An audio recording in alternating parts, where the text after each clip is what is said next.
right, folks, what is up? Welcome on in to the Thursday night throwdown. Of course, we've always got the good guests. I've got Tom from Midnight's Edge with me. Hey, I've got Mad Mardigan as soon as he's done doing what he's doing, but he's here and you told me to watch the trailer. I'm watching the trailer. he's watching the trailer because we are going to lead off talking about if people haven't heard, there is a new Masters of the Universe trailer out. It's the Kevin Smith version of Masters of the Universe. We've heard rumors about this.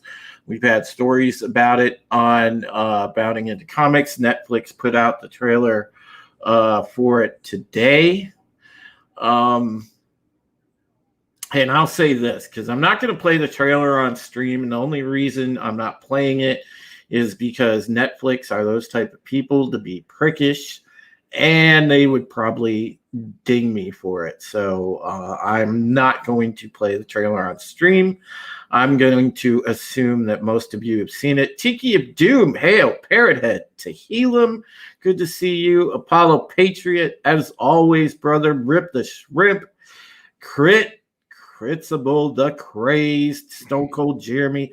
Yeah, we've got everybody slowly filtering in, and I appreciate that. I did talk to Comix Division, by the way, a couple days ago. His recovery's going well. He is, I think, gonna sort of try to transition back into doing Mondays, yelling at parked cars.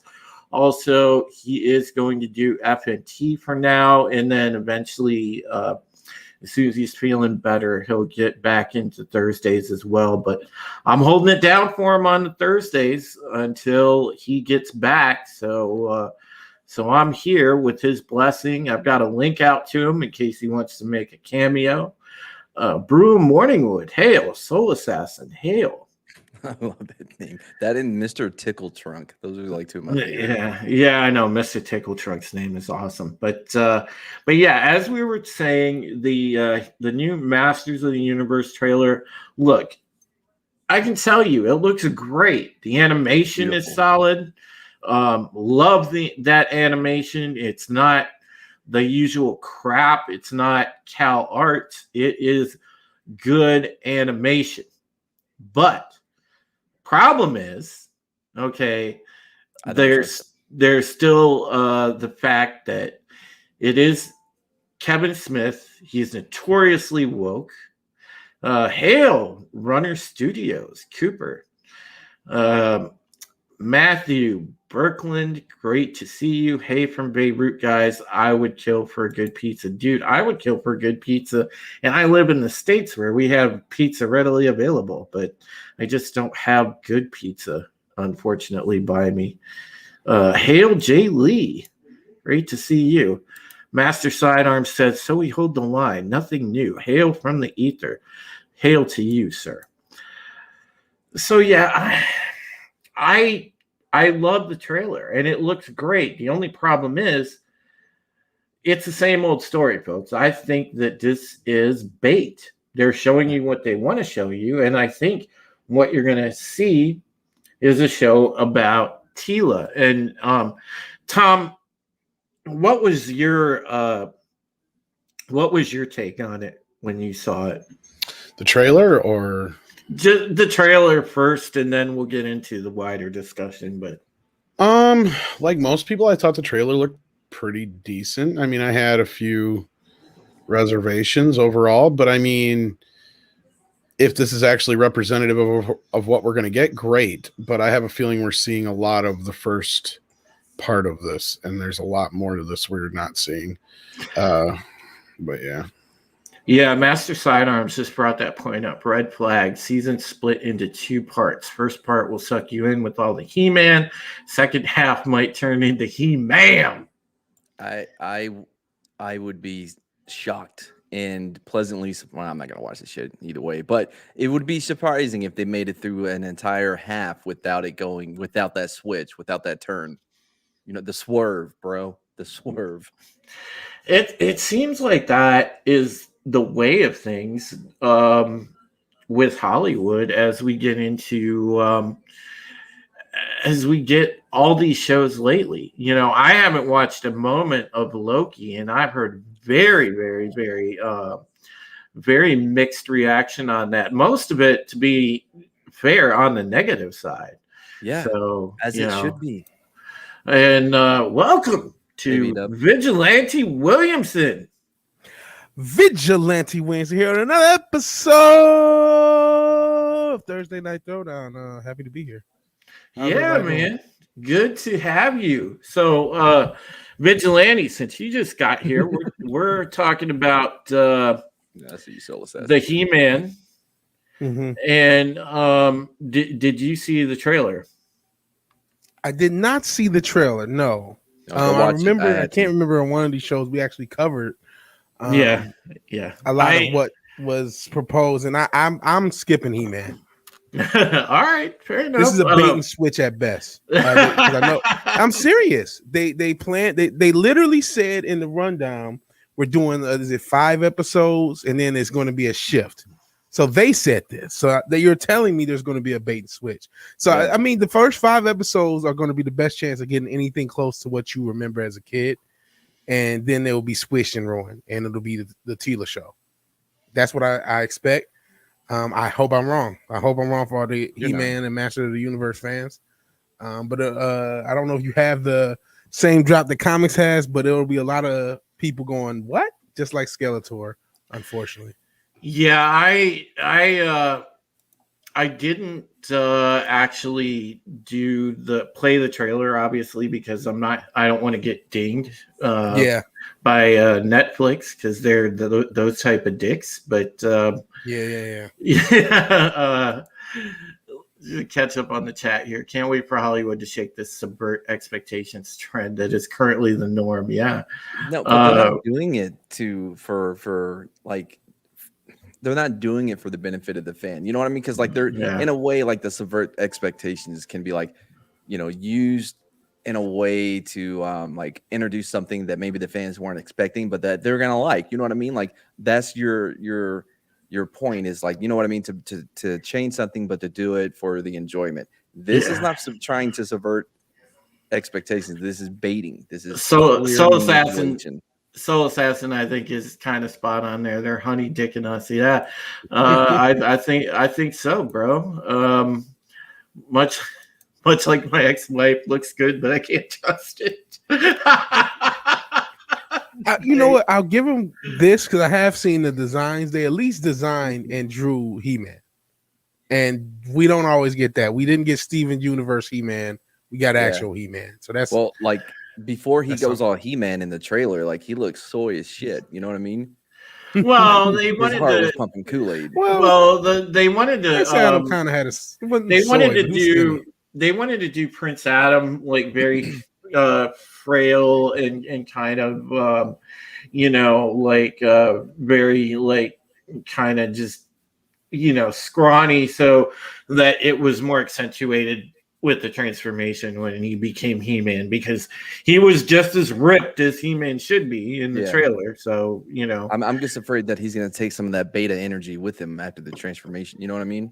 Yeah. Oh no, I hear you, dude. And so on the second part of it, Tom, like on the greater picture here, so where do you think it's going? Because you got your ear to the ground on the industry. Well, I mean, I don't know anything on this, but just know what's out there already, and I'm not too keen on Kevin Smith's involvement in this. Now, normally I would be like, whatever. I mean, aside from some of his choices in life, most of his stuff I've enjoyed.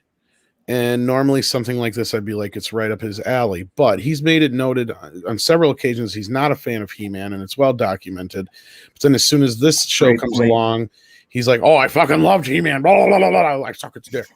You know, it's like that's all he talks about now. And it's like, no, you liar. You've said you're not a fan. Now, I would respect him more if he come out and said, look, I've never been a huge fan of He-Man, but I know Conan. I know other comics. I have a feeling I can bring something to this. That I would have more respect for. So right off the bat, I have zero respect for Kevin Smith taking this on and lying flat out to us from the start when it came to this being announced. Secondly, he also threw Clownfish TV under the bus, saying that the show is not going to be Tila-centric. Now, this first trailer doesn't look like that, but as you guys pointed out, this is just part one, and we know just from the breakdown of what the series is about, the chances are we're not going to get much fucking He-Man. What was that? When he cried multiple times at developing. Yes, he did. He did. Yeah, he cried when he seen it. That's the thing. That's all he does is cry. I mean, oh man. Roof Korean said that Kevin Smith apologized to Comix. Yeah, that's never going to happen. No, he ain't even going to admit that it was a thing. Yeah. Hail, by the way, to RR. Great to see you, buddy. Darius, great to see you as well. hell whole chat. Man, Master Sidearms, he's on fire. Mike Zero is now reporting that captured Kevin Smith tears is trapped in a crystal dumper, supposedly grant wishes. I mean, here's the thing about Kevin Smith. I mean, Mike Zero. Mike Zero.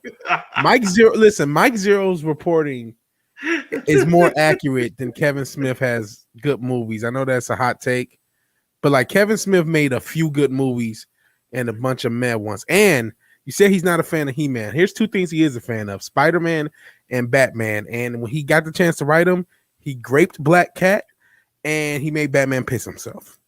So and here's that famous screenshot of Tila with the not so subtle I'm a progressive hairdo. This is like the least flattering picture of Tila. She looked better in the trailer with her fucking headgear. Got some Abby Smash going on with those arms. I don't know who that is. Who's a Tila? Tila is was that Courtney Cox's character? Tila's the chick. The other one. Yeah, Tila was the chick that in the original series she was Man-at-Arms and the Sorceress's daughter. Yeah. Oh, I didn't see any of the sequels because the original He-Man movie. Yeah, because She-Ra is the movie He-Man's the movie's a bad representation of what He-Man is. Oh, that's canon to me, man. Canon pictures, yes. Canon as far as there's all my He-Man knowledge coming right there. Yes, that's a good catch, dude. Yes, she was. She was originally Stop being a bigot. Why are her arms so fucking big? Is that Abby? That's why I said she's got the Abby Smash. But yeah, these chicks did not skip arm day at the gym, man. They are all arm day. They are all like benching 2 1/4. I guess realize all three of them are just like yoked. Yeah, dude, I'm telling you, man, they could. These are a type of women that could go like, probably rival some dudes at the NFL combine. They could just sit there and do burnouts with 2 1/4. Like, I mean, it's crazy. Look at MMA fight, like women MMA fighters. Look at Thug Rose. She's not that jacked. There is that one. What's her name? Cyborg, but she's on everything known to man. Oh, I was thinking about outside of that, for the most part, they're not down that old lady. Fire it from a cannon, yes, yes, Roof Korean. Hail, Indie Comics Jones. Great to see you, buddy. Oh man, yeah. There's no boob, complete flat chest land. Yeah, that's the other thing. Yeah, Tila's like got her chick cannons buried under all that fucking armor, man. Jesus. At least Evil Lynn's got a little bit of a shape to her. Is she wearing armor? It looked like she was just wearing like I guess so. Yeah, sorry, I wasn't zoomed in. It looked like a turtle shell on the front. Yeah. And wait a second. Why in this picture? See, here's the other context to this picture. I don't understand. Why is Evil Lynn helping her? I do remember. Strong women. Women stick together. But is Evil Lynn just like, all right, you're my enemy, but for now, I'm just going to help you out because women. We're women sisterhood. We're on the same side. It's like, Jesus, man. Evil Lynn will do it if there's something in it for her. Yeah, that's true. But I mean, to me, because I was a G.I. Joe fan, I always looked at Eva Lynn as a knockoff Baroness anyway. Because look, the Baroness was the original badass bitch to me. But I liked He-Man back when, and I wasn't the most huge fan of it, but I still watched it. I enjoyed it. It jumped the shark when they started incorporating She-Ra into it. Yeah. I mean, I understood the whole lore with Adora being his sister and being She-Ra. I get it, but man, it was just they went overboard with She-Ra and kind of the stupid characters from there coming into regular He-Man, and I'm like, no, don't mix these dumb characters into my He-Man. Jeez, oh man, Godzillionaire says, is that He-Man? Yeah, Master Sidearm said the animation style is Scott Steiner infused, and I agree. The very big Papa Pump. Okay, yeah, all right. I was like, wait, maybe there's a Scott Steiner I don't know. Big Princess Big Pump. Booty Daddy. Yeah, everybody is jacked to the gill. And there's 133rd and a 3% chance that this show is going to be woke. Well, yeah, what you got to do is right. So, each show has a 50% chance. So what you got to do is if you take that show's 50% chance, and then you take the He-Man movie, which has a 25% chance, and then you multiply that, and then you're going to subtract by 3, and now you have 190% chance this is going to fail. That's math. There you go. That's Steiner math. University of Michigan. Resvergam, I want an action. I want an action figure marketed like that. See it on itself. Tila now featuring mental illness. Oh, Tila. Oh, I thought we were saying tequila, like that chick from Real World New Orleans. Oh God, no. She had a real productive career after that. She wound up going into porn, dude. Tila Tequila. I bet there's quite a few. Didn't she say she was a clone a few years ago? What? Oh, I haven't. She said that she beat up at all. I don't keep up with her, but when some people I keep up with conspiracy theory shit, and then she's one of those celebrities that say, "Yeah, I'm a clone." Sorry, I wasn't just telling you. She could have just been crazy. More than likely, she was. But she's a bit nuts, dude. Oh my gosh! Anyone that comes out with "Yeah, I'm a clone." Yeah, Soul Assassin says you're gonna need tequila to watch this show. Yeah, perhaps so. I mean, it's just no. She thought she was a robot. I'm sorry. A clone of what? Okay, that's better. Excuse me. Let me get it correct. She thought she was a robot. Well, now that you say that, now it makes more sense. Yeah, that's Brutal Morning One says that mouse cadoodle 12 programming. Resvergam says a dishonest trailer showed the first episode as they were prepping to get He-Man out of the picture. It's going to be a huge bait and switch. Yep. That's what I'm saying. I think we're all pretty much in agreement on that, and the synopsis is out there. I don't have it in front of me, but I know the synopsis does go on to say that at some point Tila, it falls on Tila to unite everyone. Yep. And like Miss Marvel in that fucking Avengers game. We got it here. The game. I thought you were talking about the game scene. I don't have the synopsis, the show synopsis in front of me, but that hasn't changed. So the basics of it was it's the final battle of He-Man and Skeletor, and then it's up to Tila to help He-Man find the power sword and unite Eternia or whatever and learn her true lineage or whatever. So that part of it. Well, that is part of the story because she is the daughter of the sorceress, and her destiny is to become the next sorceress, right? Mm-hmm. And the sorceress technically is the guardian of Grayskull, and she's not supposed to technically really leave. So like that's kind of like the lead up to what it's going to be all about. But what's going to happen in between there is what we're worried about more so. Yeah, because the sorceress has always been tied to the castle. She's never like out of the castle Grayskull. She's always in there. I mean, that's just where the sorceress is bound to it. And like you said, Tom, yeah, Tila does have a huge part in it. I'm not going to diminish Tila's character. It's just, they're girl powering Tila like OP style. They're not just letting Tila just be Tila. And I think that is the issue that everybody has. They're trying too hard. Rick Green says, "At Mad, she's the key to everything the people need." Oh man. I will read the fake headline in USA Today when all this goes down. Something, He-Man passing the sword, something, stunning and brave. What I was going to say was like, with The Witcher, at least they remembered that, Geralt was a part of the story. Like, you know what I mean? Like I wish they would have focused more on him, but they didn't abandon him completely. You know what I mean? Like this feels like they're just going to piss off. Whenever you see like yikes, you know something bad's coming.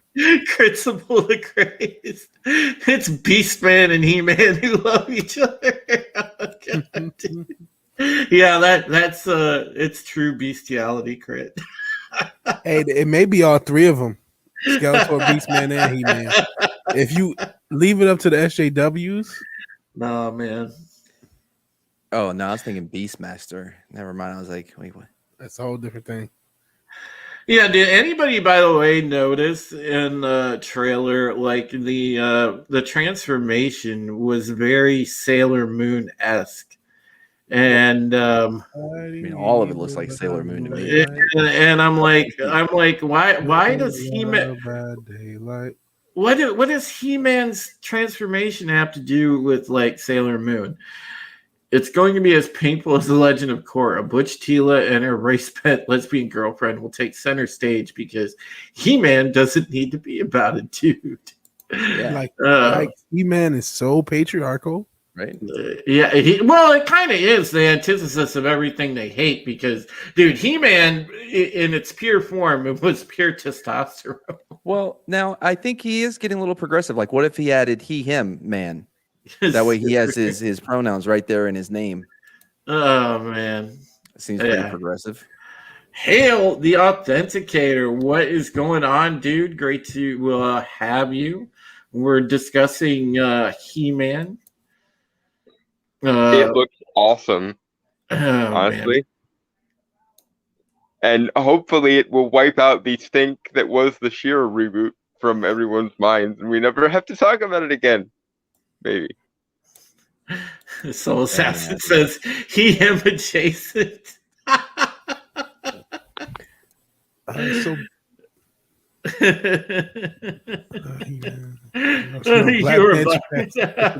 nice. Thanks to Elam. Oh, man.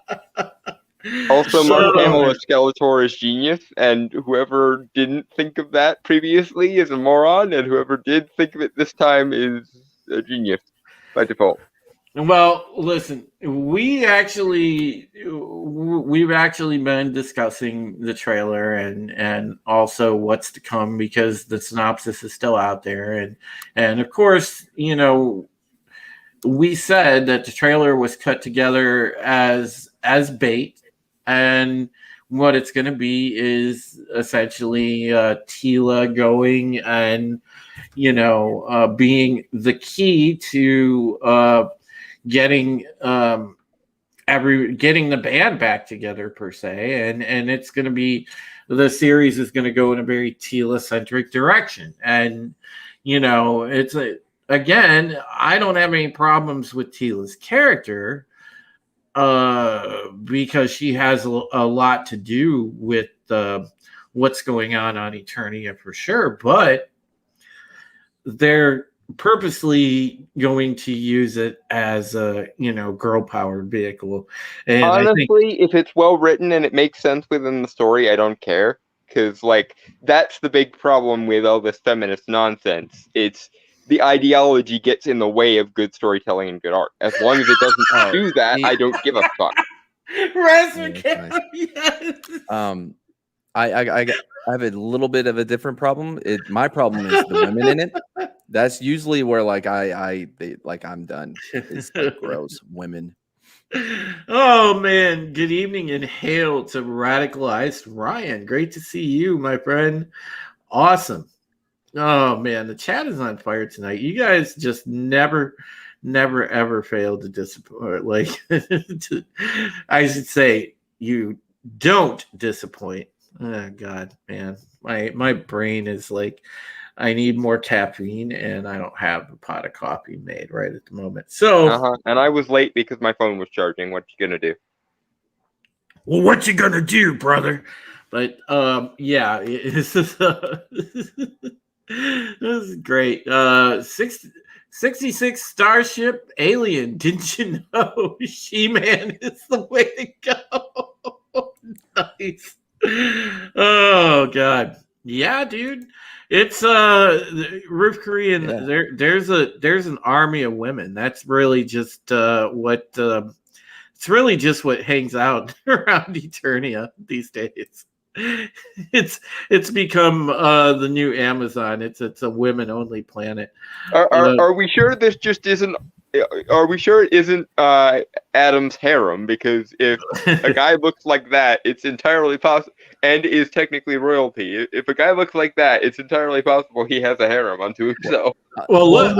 I don't think so, because most of them are gay, aren't they? They look mighty lesbian. I mean, one has the but this is also a retro franchise from the 80s where everyone looked default gay. So no, I'm not saying they look gay. I'm saying they are. Well, apparently Skeletor likes our content this evening because he tipped $2. So hail Skeletor! Well, yeah, because Kevin Smith did what have he some money. He-Man. I'm not sure what it says about us that we're on the side of Skeletor, but I digress. Oh man. Yeah, She-Man, the hero you really don't know what's ready for something. I don't know. I guess I'm one of the few people who refuses to let this shit make me cynical. Nice, so until they ruin it, I'm going to proceed under the assumption that the trailer was accurate and therefore is decent looking. I don't think it's necessarily being cynical. I think it's just, being like realistic based on what we have seen so far. Like, but there's also a knee-jerk aspect to it that annoys me. It's like with the Sandman casting. A lot of the outrage for that was stuff that you would be fine with if you knew anything about the comics. Yeah, but is it still knee-jerk when it comes to fruition?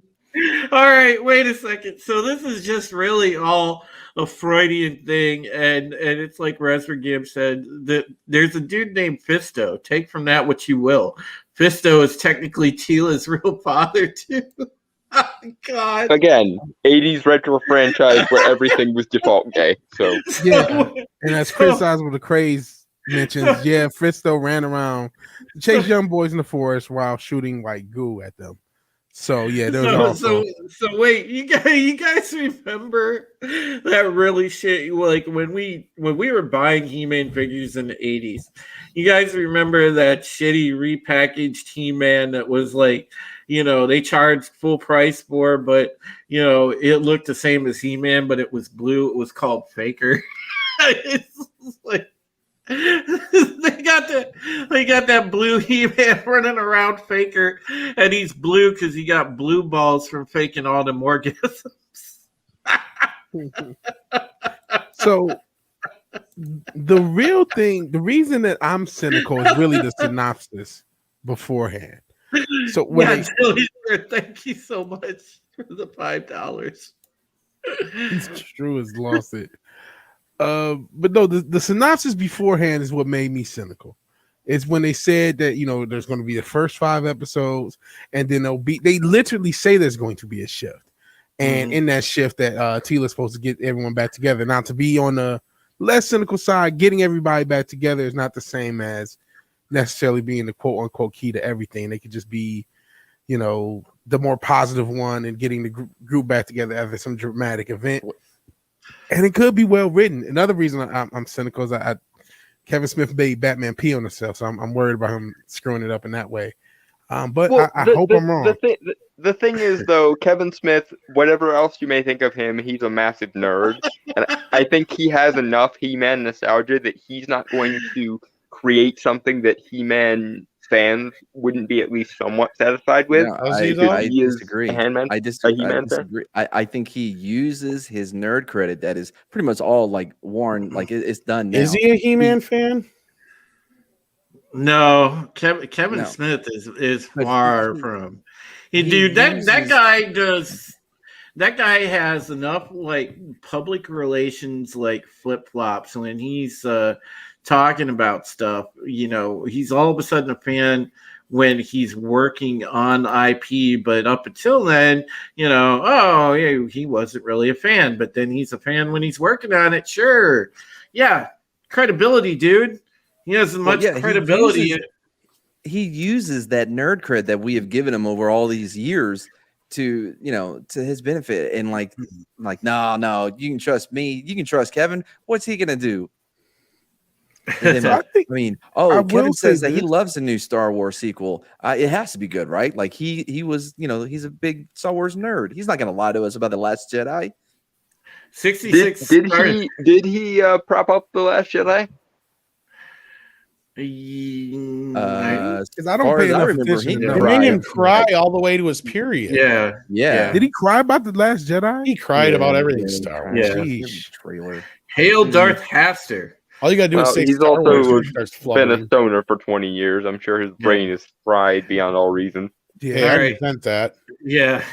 Hail 66 Starship Alien again. She says, "How dare you, toxic males? Go forth and don't multiply." The mantra of. Well, I can't find it, but there was a screenshot off his Twitter where he says he's not a He-Man fan, but he went to some gallery and he loved it. And then there's an episode of. And then there was an episode. Oh yeah, I'm sure he cried at the end of WandaVision. I hope he's probably not even kidding. No, I don't think he's kidding at all. Yeah. And then there's a clip on episode 10, I think it is, of season 3 of Comic Book Men, where somebody brought in a He-Man statue, and he's like, "Well, I've never been a He-Man fan," and then they talk about whatever, and then and then as soon as this show gets announced, he's like, "Oh, I love He-Man, it's the greatest thing ever," blah blah blah blah. And then there's some other clip going around now where he's like, "When I would come home from school every day, I'd watch He-Man." Every day that's between more 81 red and flag 82 to me than anything in the trailer. And he's like, okay, Kevin Smith would have been 13, 14 years old about the time the He-Man show started in 83, not 81. But anyway, yeah, he's flat out lying. And I brought this up before you got here. I was like, if he'd have just come out and said, I'm not a big fan, but I know these other properties like Conan and stuff like that, and I think I can bring something to the table. The greatest example, or if he, God forbid, said, "I'm going to do research on this," that too. With it, that's the other thing. Say is like Nicholas Myers, a prime example of somebody who wasn't a fan of something but came in and gave us the greatest Star Trek movie. He's like, "I'm not a fan," and I went and I researched it a little bit, and Roddenberry basically got me to understand what it was, and from that moment on, I'm like, all right, I get it. I found out why you should be a fan of this. I thought James Wan directed that. Are you thinking of Star Trek Beyond? Oh, what did you say? Star Trek Beyond. Yeah, we're talking the old school movies. Yeah, Nicholas Meyer. Yeah, it was a joke. This is Kevin Smith's assigned portion of pop culture that he's been ordered to destroy. It's almost like the whole of Hollywood has been brainwashed and are lemmings racing off the cliff. Well, yeah, can't really argue with that, Rick Korean. I wouldn't say the whole of Hollywood, but a strong majority. I don't know if it's brainwashing or if it's so much that they all agree on this stuff that it's just a culture thing of like this is the zeitgeist of the aristocracy. Oh God! I use the word indoctrination, not brainwash. Yeah, from what I can tell with Hollywood, everyone just does whatever it takes to get that next job. So if you tell me to believe in this, yeah, it's the best. They don't even research. Even if what they don't, they're gonna publicly be like on board. Well, behind the Because if they don't, scenes, it will actually, cost them jobs. I was gonna say, yeah, usually behind the scenes, the deal is they don't want you to be a fan, especially when it comes to Star Wars and Star Trek. Like, I don't know how many times I've been told by people, you know, Yeah, off because the record, fandom is bad. well, yeah, because they don't want to Because deal we with say that. so. Yeah, they don't want to deal with that baggage. You know, they don't want somebody in there knowing something better than every other writer in the room to make them look bad. Somebody who And- actually yeah, knows, understands, exactly. and cares about this thing. Oh, how dare we? Well, Yeah. I wonder how many more, and I'm guessing like animated wise, the next thing that they're probably going to chop up is Robotech. I know that's probably coming at some point. I'll probably find a way to screw that up. Which, if they do, I will go effing crazy because I enjoyed Robotech when I was a kid. I don't know if I know that one. I'm waiting for the '90s stuff to start coming into circulation of the butchering. Yeah, It won't be long. you're going down. Don't they dare catch like don't they dare like touch motorcycle mouse from Mars? That was a bit. Before gargoyles, that was some of it, Godzillionaire. You're not far off. Street sharks. Stay away. Jordan Peele wants to do a gargoyles movie. No, Street sharks are fantastic. Yeah, they were talking about that. They were talking about doing rebooting the gargoyles. I know that for a fact. Lord, I was saying it as a joke. I didn't want to be right. Disney will To be fair, Gargoyles season 3 was not even technically Gargoyles because they changed studios and the writing team was awful and everything. With the animated X-Men. Stone Cold Jeremy quotes there you go. The great Winston Zedmore. If it comes with a steady paycheck, I'll believe anything you want. Yes, that is true. That is true. And very timely, sir, with the 37 years Ghostbusters the other day. So yeah, there you go. But SWAT Cat. Holy shit. But SWAT is so nostalgic because that was the edgy thing that was always on Boomerang late when I was a kid. No, man. You youngins don't even know, man. I'm 25. The Top Cat. Top Cat. I remember Top Cat because I used to play reruns on Cartoon Network. I remember Top Cat. And then there was Benny, who was always the dude. That cartoon would Benny's get gonna be, that cartoon. You realize, Vigilante, how censored Top Cat would be now, man. Because some of the nicknames his friends had and stuff, they'd be like, his friends had racist nicknames. They took the guns out of Looney Tunes, for fuck's sake. This is how far we fall. We sure did. But yeah, wait, weren't you the one saying that you try not to be cynical about this stuff? There's a difference between being cynical before the fact and cynical after the fact. I always try to at least give it's sort of like the old adage. I'll give you 5 minutes. If you can sell me on it in 5 minutes, then sure. If not, then fuck you. Well, I still think like there's plenty of evidence or and plenty of stuff you can reference to why you should not be excited for something. Yeah, it's on the screen now. Tom found the tweet, guys. It's great. And man, a decade ago, this is what he said. Yep, I was a picture of him right after he did this tweet. Yep. That's crazy. And the reason I try to at least be a little bit skeptical of the knee-jerk reaction is because for every couple dozen of the sheer reboot kind of situations, you get one Dark Crystal, the series from Netflix. So every great now and again it works. If you give me 10 sandwiches and 9 of them have shit on it, I'm the 11th one. I'm gonna assume it has shit on it. That's a good way. I don't know why the CIA took time away from us. Yeah. Well, here's one thing Hang will on, say. Vigilante. Go ahead. I just wanted to say, hail to the wake down. He Hail to popped Wake in Down. here.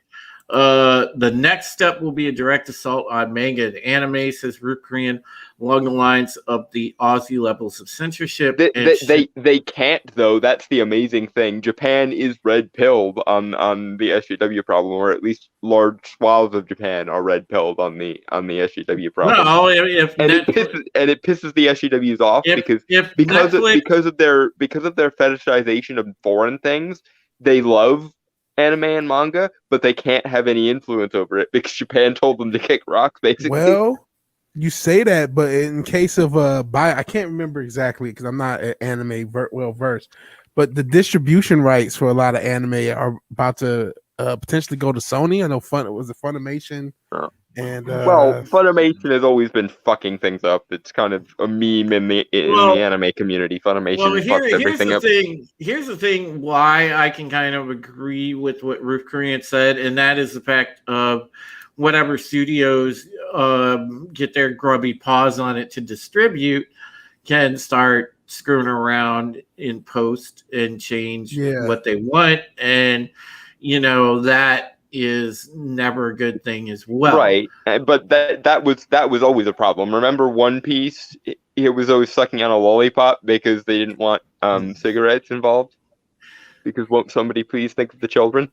Yeah, Japan is pretty base, but they have a lot of other problems get overlooked in favor of their conservatism. Correct. Yeah, nobody's perfect. Yeah. What the communist deconstructionists can't infect, they must censor. They have a real need to do that.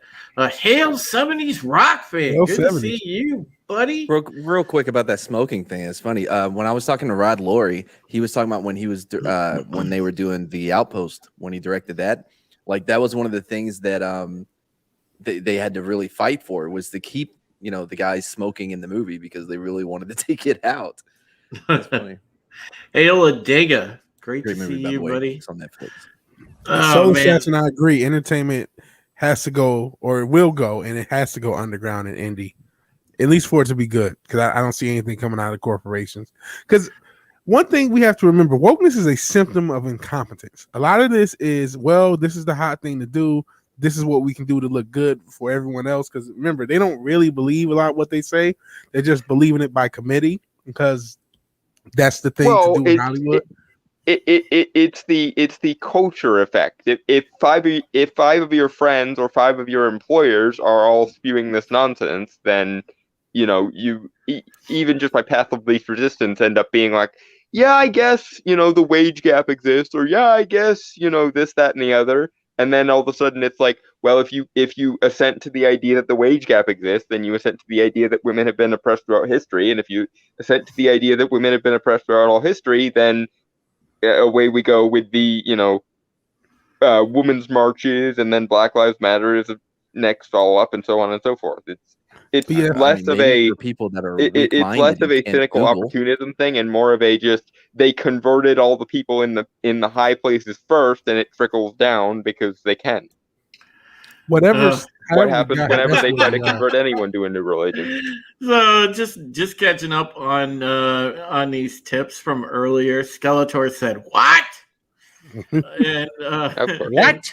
And Godzillionaire said, "I'm not nice. I am not kind." Godzillionaire said, "What? Lilith Fair 2021 Eternia." Yeah. I think Skeletor tipped again because Kevin Smith did what he couldn't, and that's destroy He-Man. That's it.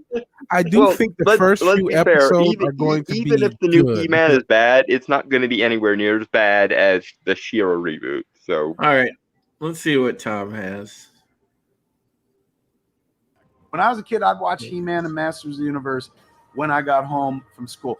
From 1981 to 82, it was a ritual. When I was a kid, I'd watch He-Man and Masters of the Universe you got the year when wrong. I got home from school. From 1981 to 82, it was a ritual. From 1981 to 82, it was a ritual.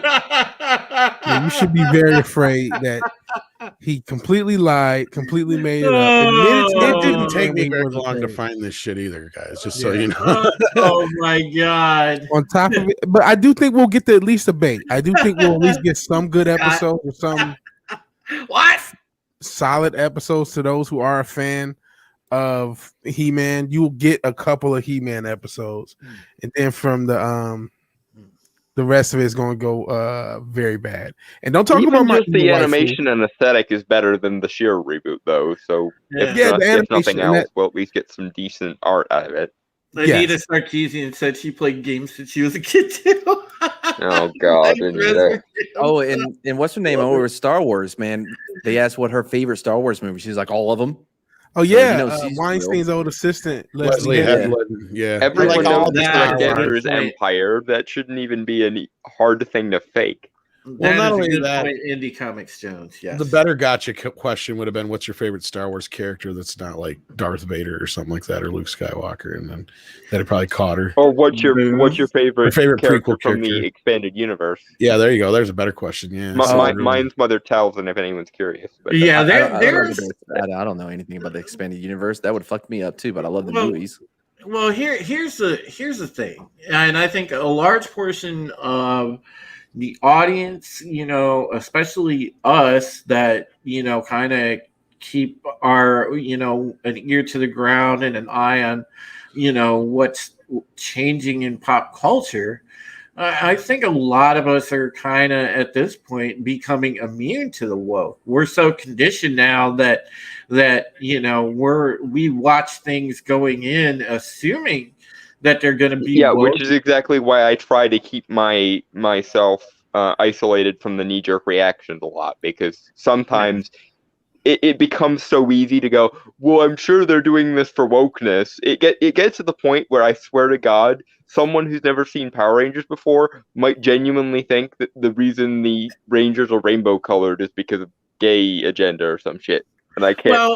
Well, listen. Well, there's, this is definitely not that, though. I mean, there's legitimate reasons to be afraid of this. Right. I'm not saying in this case. I'm just saying there is also a tendency I keep seeing in this circle of you know, people that it's almost like in Mad Libs. You just keep the same rant, but you change out the script, and it's like at some point you're not even putting half a thought into this, are you?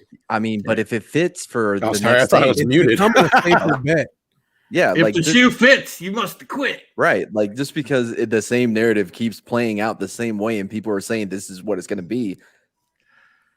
That's because I know I do walk in cynically. That's my first, you know, it's my first joke. It's going to be woke, regardless. I mean, because that's what you can almost hang your hat on it. And you're right, it hasn't been all every time. I mean, even this year we've got non-woke media like Nobody and stuff like that. So it's not everything that's gonna come out is gonna be super woke. All right, let me catch up on the chat here real quick, guys. Let's see. Keely Chow says, "Hey everybody, great to see you, Keely Chow. Awesome. Hope you're having a good evening. If you can't spell Mithrandirdu without looking at your phone, are you really an EU fan?" And Godzillionaire says, "EU Grand Admiral Thrawn is the best. My personal favorite EU character is probably, Revan, but I'm biased because I am a KOTOR fan and a KOTOR era fan. I am a big fan of Revan. I'm also a big fan of Bastila. Let's see. Rook Korean says, I smoke woke BS from a rooftop mile away now. They are so predictable. It almost feels vindictive on its face. They are. It is a very predictable playbook. Every single time that you watch a new program, you know, in probably within the first there's about an 80% chance there's going to at least be some wokeness sneaking in there, but that 20% also how is it knee jerk? Like I don't get it. Like it's not really knee jerk. It keeps coming true. I love it. Wake down loved your reaction, man. The best part of that comment was Mad's face as he turned off his camera.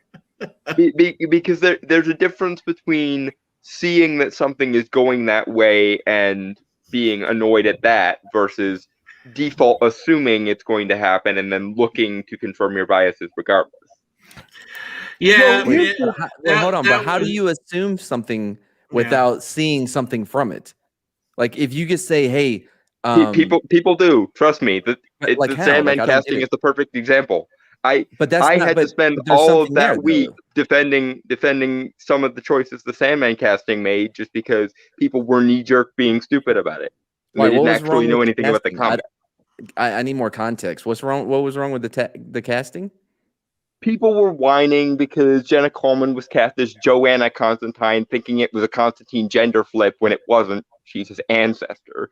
People were whining that Death happened to be black, entirely regardless of the fact that Death is a metaphysical entity who can shapeshift.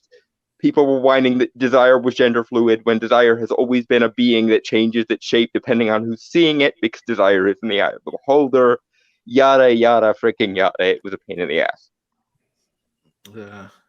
People were whining that the pronouns were listed, even though half the cast of characters is entities that can change form, yada, yada. Yeah, Mitch Rogers, well, part of that was on me because when I was setting it up in StreamYard, I didn't realize that it popped it to the next day's date. StreamYard does that sometimes. You wind up setting a stream up to start like 30 to 40 minutes from then, and guess what? It's dated for the next day. Their stupid auto setting does that sometimes. So it got me, but hey, we went live anyway, so it didn't really matter. YouTube notified me of a stream that happened yesterday. Yeah, YouTube's notifications on top of it. So even if you make an error like that, YouTube's notifications are even more borked than that. So you can still never count on YouTube to notify you. Yeah, oh wait, consistent. does Geode count as my favorite? Yes, like yeah. Because I've always been a Geode sexual. I'll tell you that. Oh yeah, man. Cade Skywalker, nice. I know OG Star Wars would be mad. Dash Rendar counts a EU character from the N64 game. I liked him. Wait, who does? Kyle Katarn? No. Was it Dash Rendar? Was it Dash Rendar? Dash Rendar. Yeah, from the N64 game. Yes, Dash Rendar. Dash Rendar most definitely counts. Yeah, he was cool. I like that. That game was cool. The Wake Down says Darth Talon. Darth Talon is a good one. Geode base.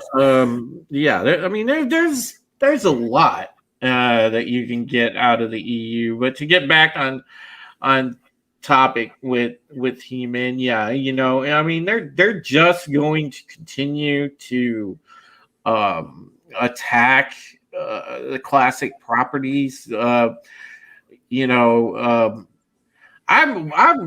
waiting for them. I think one of the ultimate slaps in the face would be if they do a woke A-team. If they really or they do a gender swapped A-team, because they already did Oceans. They already did Terminator, so I'm sure they're gonna do a if they do a gender swapped A-team, man, I am gonna be pissed. And Leslie Jones is gonna take Mr. T's spot. Yeah, obvious. I will kick you off the street. I'm sorry, but we all know that they would do that. Oh man, dude, authenticated. This is why we're cynical ahead of time, because we know it's going to happen. And this is another thing I would say. It's just like the Lions making the playoff. I say this as a Lions fan. 66 technically happened before, but you can pretty much guarantee the Lions are not going to make the playoffs any given year. Geo's career is we're talking football now? Well, I was just saying, thinking that we're going to get a franchise done non-woke. It's like thinking the Lions are going to make the playoffs. It happens every now and again. It does happen. When? But it's not. It's a safe bet. It won't. I don't speak sports, so I'm just going to assume that you're accurate and nod my head complacently because I don't speak sports at all. 1920.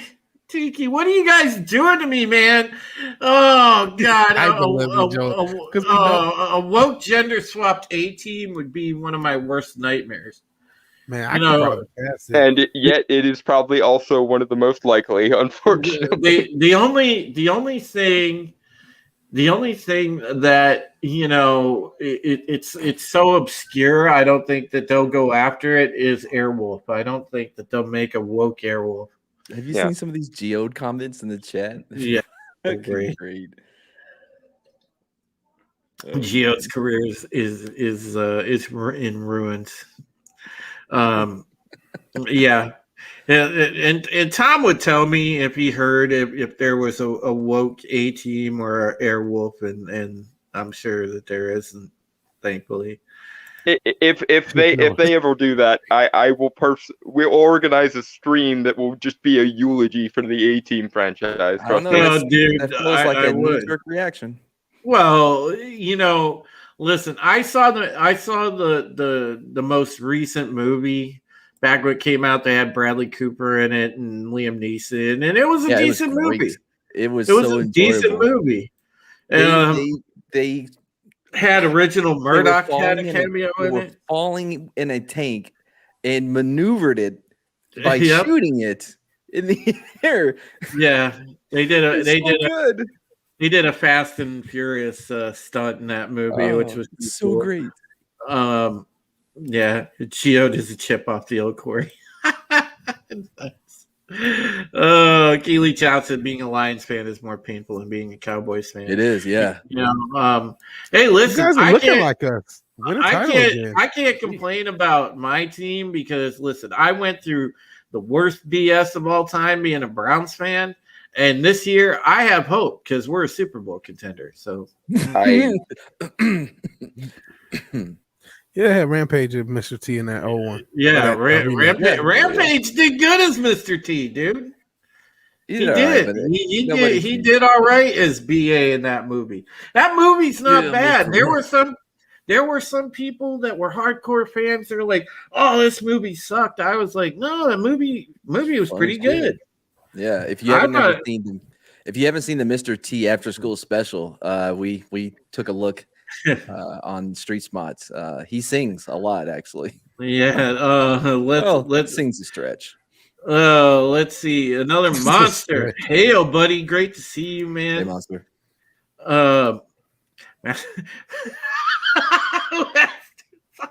But Leslie Jones, Penny's a fool who thinks she won't bring the sexy to Mr. T. Wait, was somebody somebody cast fan casting A Team and did Leslie Jones? That's awesome. I wish I was joking when I pointed that out, but I don't think I will end up being. By the way, another Monsters, right? Yeah. The Browns are the Browns. Steelers, Ben Roethlisberger is like one Big Mac away from having. Yeah, we agree on the Steelers. All right, guys, because we're gonna bore the taking people. Taro as Hannibal. Yeah, we're gonna bore the people in here But before we bore them, are in here. Can I do one more? All right. One more. One more sports thing. Yeah, that's it. I did this for a video for a buddy of mine that's a Steelers fan, right? So it just so happens that when they had that win streak last season. Well, when it stopped was the same time that the McRib came out, and they kept losing as long as the McRib was on the menu at McDonald's. I shit you not, it was beautiful. That is one of the most random facts I've ever heard, dude. All right. Oh yeah. Correlation doesn't mean causation. Oh my God! The Steelers' biggest concern is diabetes. Yeah, Tiki, you were gonna single-handedly, man. You guys are gonna wind up torturing me with this Leslie Jones as Mr. T thing. I apologize for opening the Pandora's box. You're an asshole, Authenticator. I will say that right now, dude. You are a straight-up asshole, and I guarantee you. People are going to be. You're getting your own back because half the chat is dumping on me for even remotely being optimistic about shit. So it's fine. But listen, no, you don't understand. What's going to happen is there will be memes. Pat Jennings as face man. There will be memes as Leslie Jones as B.A. Baracus in my inbox. I already know this. She'll be howling mad. You can't fight the trolls, man. Just praise Keck. It's better. Oh man. Yep. Kat Dennings as Holly Murdoch, Tig Notaro as Hannibal, and Leslie Jones as B.A. Baracus. We just need to cast face woman. Why? Elliot Page for face. Why? Elliot Page? Yes. There you go. No. Oh God. Yes. Well, Nailed it. I can make this better and worse at the same time for you if you want, Drew. You get to keep one man on the A team, and it's John Cena. What? No, Elliot Page. Already. No, Elliot Page Got is your Face one Man. Tig Notaro is Hannibal. Kat Dennings is Holly Murdoch. And obviously Leslie Jones, B.A. Baracus. Oh my God. If you've seen those ribs, man, those ribs. If you've seen those abs, like. Oh no, Resurgam. No. Amy Ooh. Schumer. Oh. Honestly, I'd rather Elliot Page. Yeah. Between the two. He said Amy Schumer. Oh man. At least Melissa McCarthy is nowhere to be found.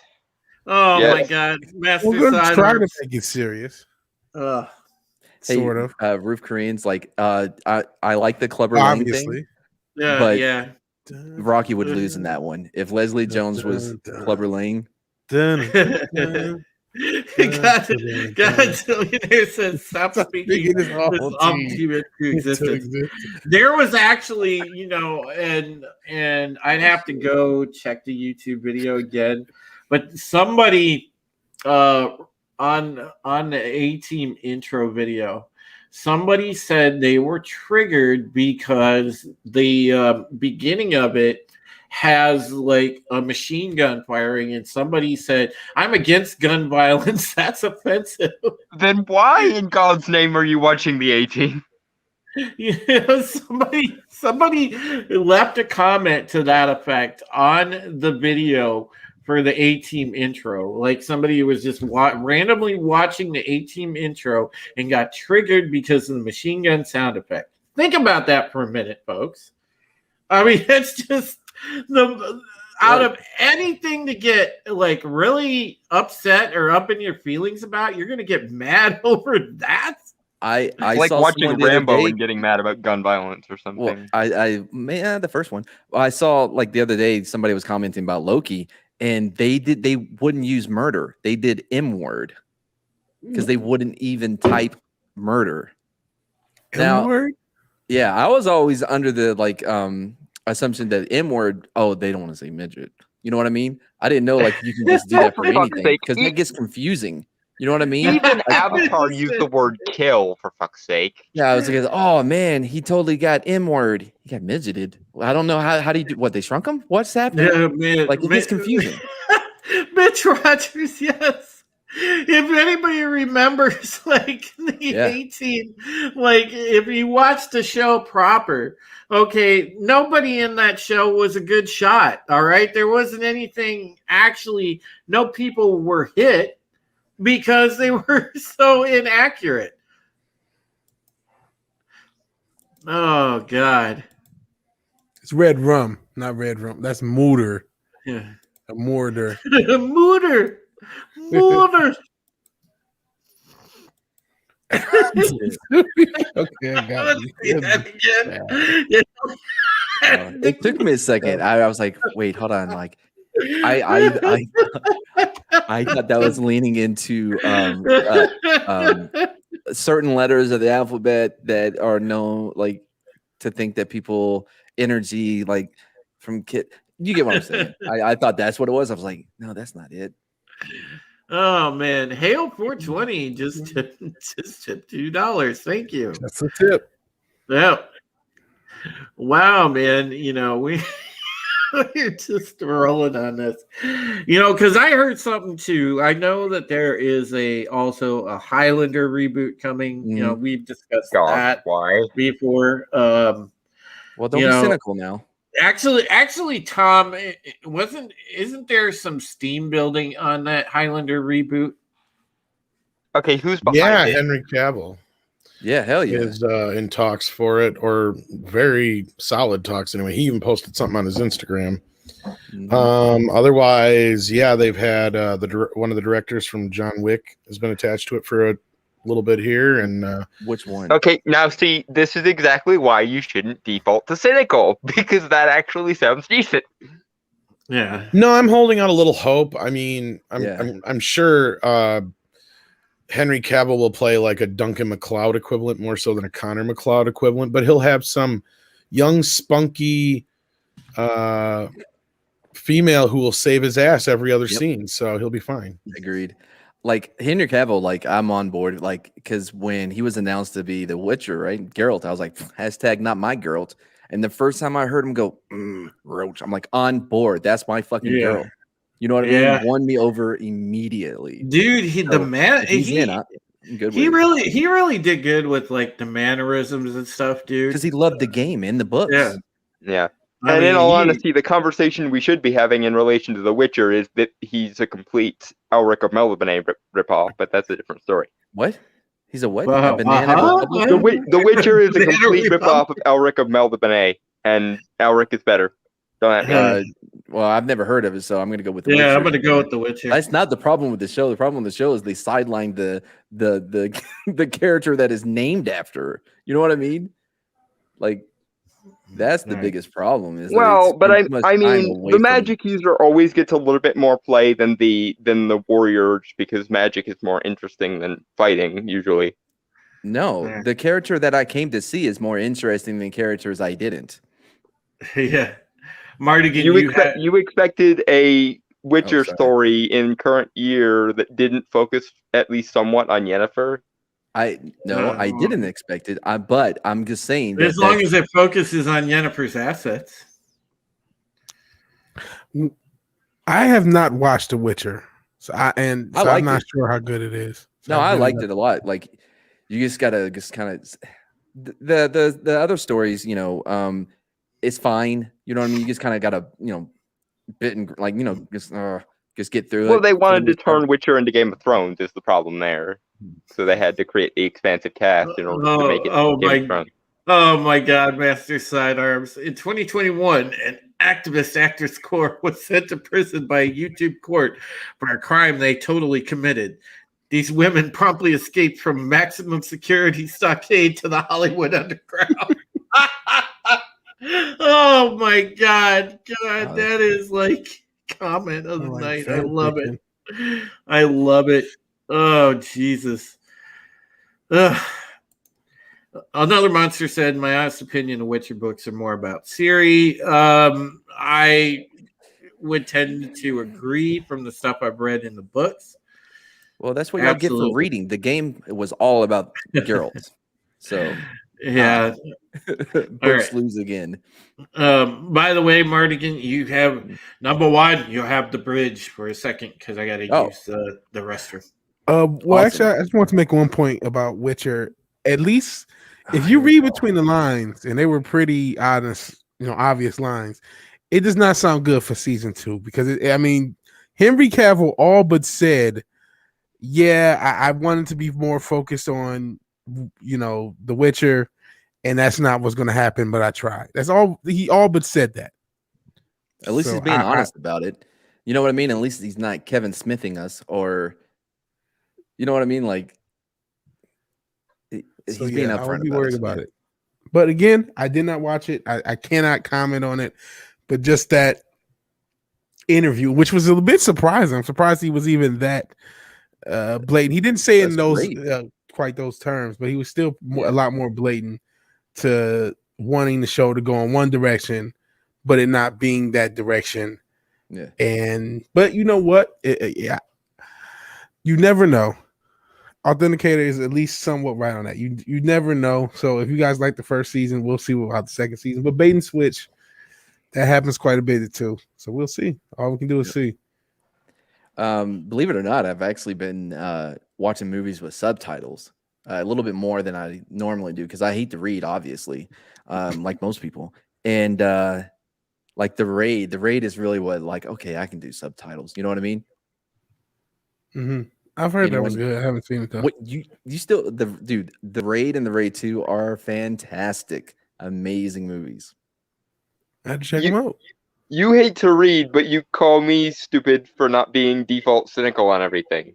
Just because somebody doesn't read doesn't Well, just because somebody doesn't read doesn't make them stupid. Fair, but also I have the it's capability. a little bit and I was being anti-intellectual. facetious. Is all I'm saying. I was being very hyperbolic about about not reading. I do read. I actually read quite a bit. I just don't read nerd stuff. Sorry. No, I honestly, I guess don't read fiction. I guess I don't read a lot of fiction. Most of mine is either theology or philosophy based. Like yeah, I have to agree with you there. I don't read a lot of fiction. The only like actual like novel series that I'm really into, and I am really into it lately because it's awesome, is Jim Butcher's The Dresden Files. Which, by the way, if anyone needs a franchise to flee to, that is completely wokeness free, check out The Dresden Files, because Jim Butcher is one of the most based people on the internet, frankly, and he has come out and basically said, no, the main character will not be taking political positions because fuck you, he's not supposed to.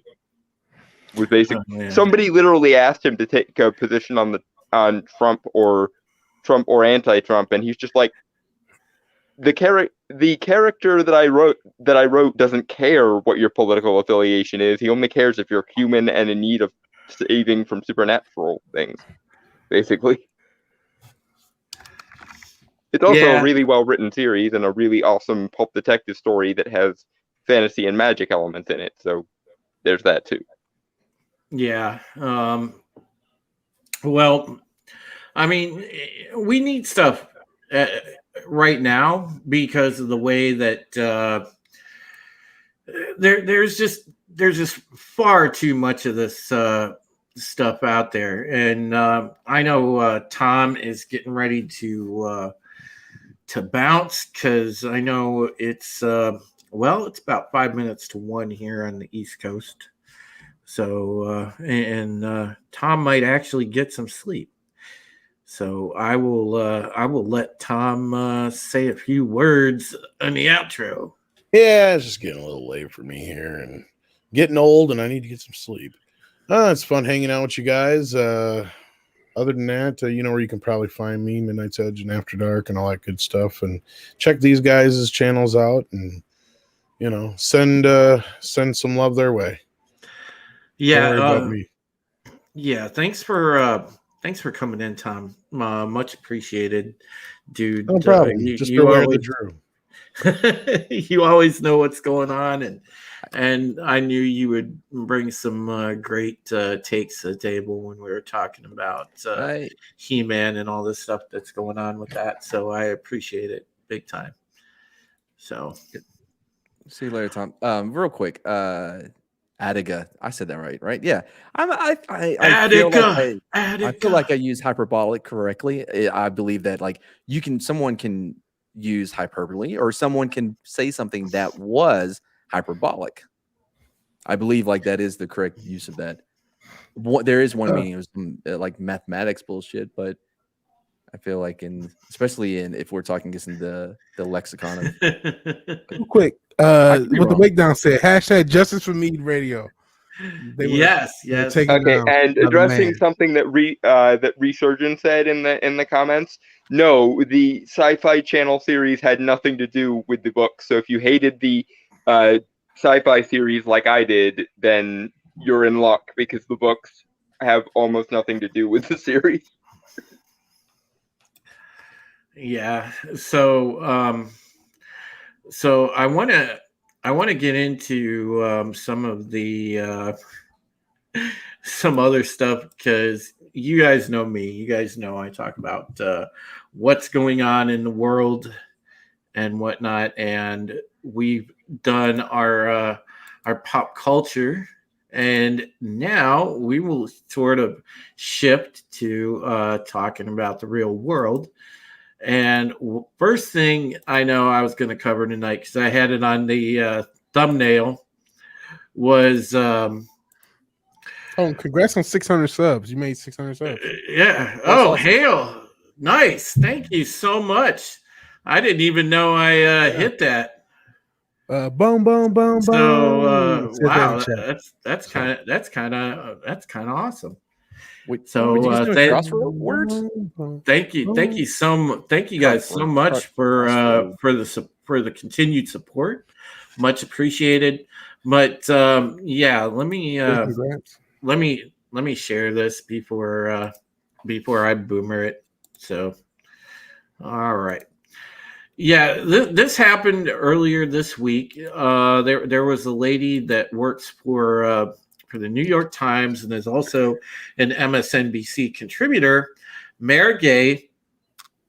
And you know, not that we're going to make fun of her last name or anything, but she said, disturbing to see dozens of American flags on trucks in Long Island. And well, you are in America, darling. That is sort of inevitable. Yeah. This lady literally said she's triggered by the American flag, and I believe if we can, well, it's because of the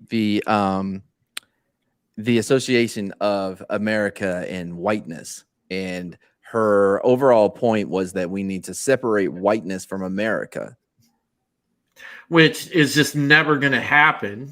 Well, because one, the way that they use whiteness is not necessarily like the way a lot of people think. Like whiteness has just become it's an abstraction. It's essentially hard work is whiteness. A hive mind that they basically conflate with all Western culture and or everything resembling meritocracy.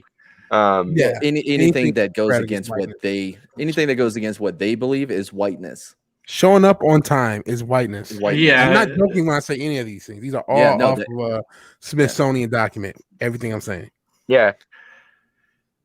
Well, it's just, you know, this woman is still like, she's got a huge case of TDS, and she's one of these like charlatans, and I call them charlatans because they are 100% charlatans. They're in there for show. They're in there to sow discord, and she's one of these people that are on that train to just sow division and discord. She is one of those. Very just You're a Red Dawn agent. You don't want people to love the country they're in.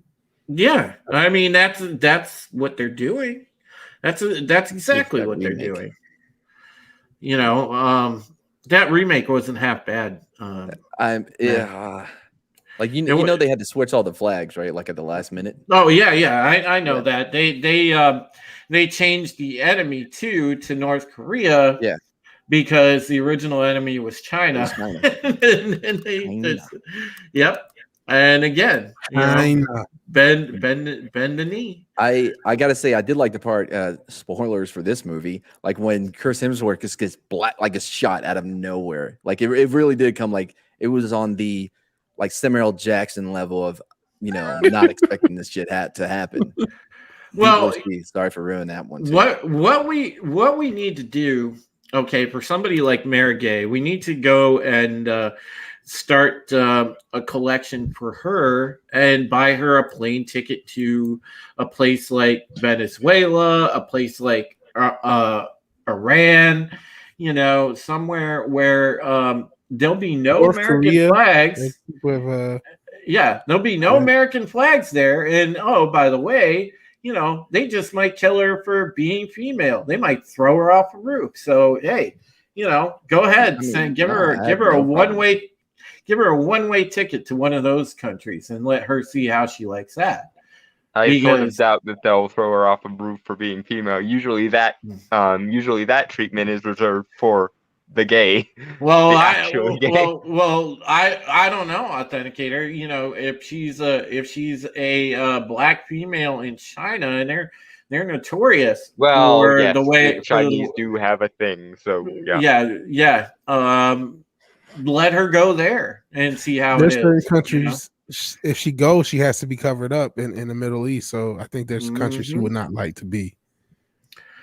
So yeah, she's this woman is extremely triggered by American flags, and hilariously, when that happened a few days ago, man, I love Jack Posobiec. He went and just like he's like, it'd be a shame if people sent American flag tweets. There were just like a flood of tweets. Sea of nothing but red, white, and blue. Yeah. Yes, it was wonderful, man.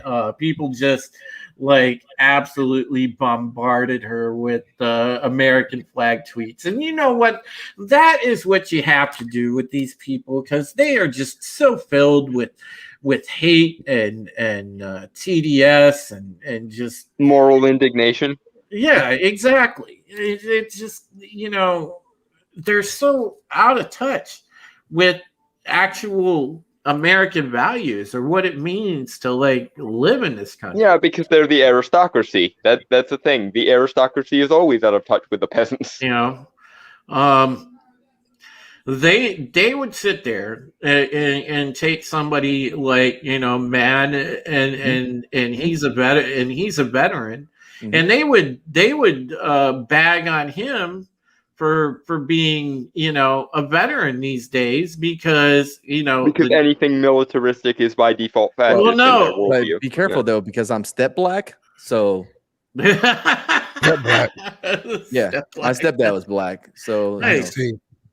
Black adjacent, maybe. Yeah, black adjacent. I think is what they. Yeah. My first cassette was Desert Underground. I got my receipts. Yeah, but the thing is though, in all seriousness, man, the thing is, you know, you're starting to see like especially in the military with them pushing the wokenization, pushing this whole like diversity and inclusion effort, and also the demilitarization of the military. Yeah, I mean it's going to be scary. It's going to be a problem, and it's already in the upper officer ranks. Okay, but you know, it's definitely filtering down quickly to the enlisted.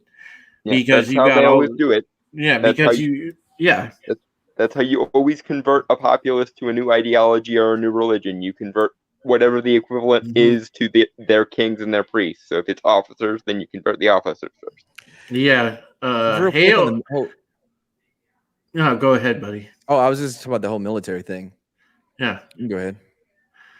Oh no, Southern Belle asks, where is Toxic? I've seen TMF around today. He's been on Twitter and whatnot, but I know if he's not here, he's probably got a pretty good reason, or he is probably in bed because TMF's a little older. So, you know, I might be doing some Toxic Grand Flu things. So. Yep. So it's all good. So shout out to TMF wherever you are, buddy. Great to see you, Southern Belle. Hail to you. Always great to see you. Your thought is my thought. To make the military unmeritocratic in any way just frightens the shit out of me. It frightens that we've already been infiltrated and we're waiting for Red Dawn to play out in real life. Like, that's not to be a conspiracy theorist, which I fucking obviously am. But God, that just scares me. Well, they're doing that wake down. The original stand down order back a few months ago was to supposedly root out extremism in the ranks, and also go through diversity and inclusion training. While defining extremism as anything that doesn't conform to our worldview, which is why we're in this mess. A couple of things. I was in combat arms, so we had no female people. Like, we have one mechanic. I think we barely saw her. You know what I mean? So, and even though, like, yes, women are allowed in combat, but when they made that push, like, for them to be a part, you know, to be allowed in combat arms, right? The people that were pushing for it were people who were not serving, for the most part, right? And for good reason. So I still don't think you're going to see a lot of them in combat arms. So, and then as far as like the whatever CRT type not seminars, but like courses they have to take or whatever, it's going to be computer based. and people are just gonna click through it. I'm talking for the majority of the military. They're not buying into this shit. That's my hope. I hope so. I really hope so, because it's the stuff is really, when you get down to it, it's harmful ideology. It's what traditionally, our fighting men and women have trained to understand is the enemy ideology, and now flipping it. Now all of a sudden we're supposed to be, following that ideology. It's a major mind fuck for people that have been here's in already for years. Here's the other half of it, and this is why this doesn't concern me quite as much as it otherwise would, because no matter how successful they are at this conversion attempt, it's still going to be very few women that actually enlist in combat roles, because the thing about this ideology, and I can't believe they actually managed to do this, but they managed to convince people, most of whom have no experience with the military whatsoever, that serving in the military is a privilege rather than a burden and a service that you need to engage in. And the reason that's important is, as long as there is some understanding that people in the military get blown up and killed with any particular regularity, you're not going to see a lot of women in it, because unfortunately, and we see this in occupations as well, women prefer the safer jobs that engage in preservation of quality of life than they do in high risk jobs where they're likely to be harmed in some significant way. By the way, to answer this, the same thing that happens if that happens to American flag, like whatever like laws there are about American flag is only for like the Washington D.C. area specifically. Like outside of there's no.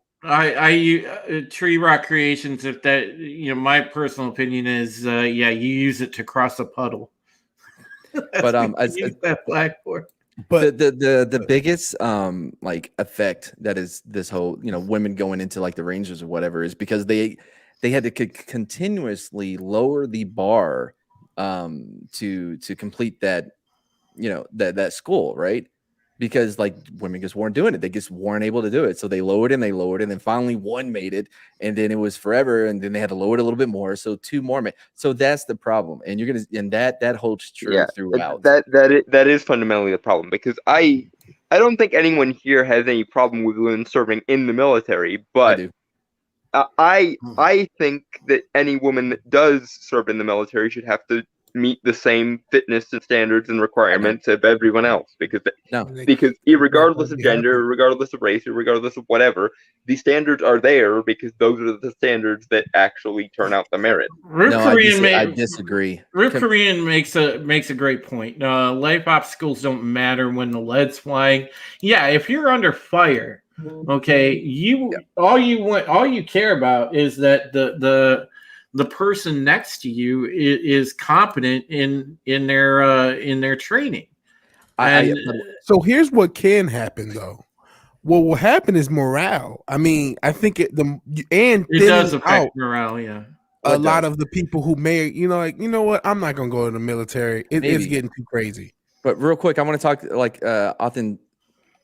I'm not gonna read all that anyway. What like.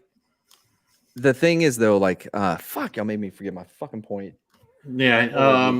Oh no, I got it. I'm sorry. I don't need women in the military that have the same PT standards as men. Why? Because I don't need someone that's in finance or somewhere else in a support place to have the same physical requirements as some like I had when I was in combat arms when I was a scout. They don't need to have the same requirements that I do. Now, if they want to come play in my world, they better fucking have it. No, if you can, you need to be able to,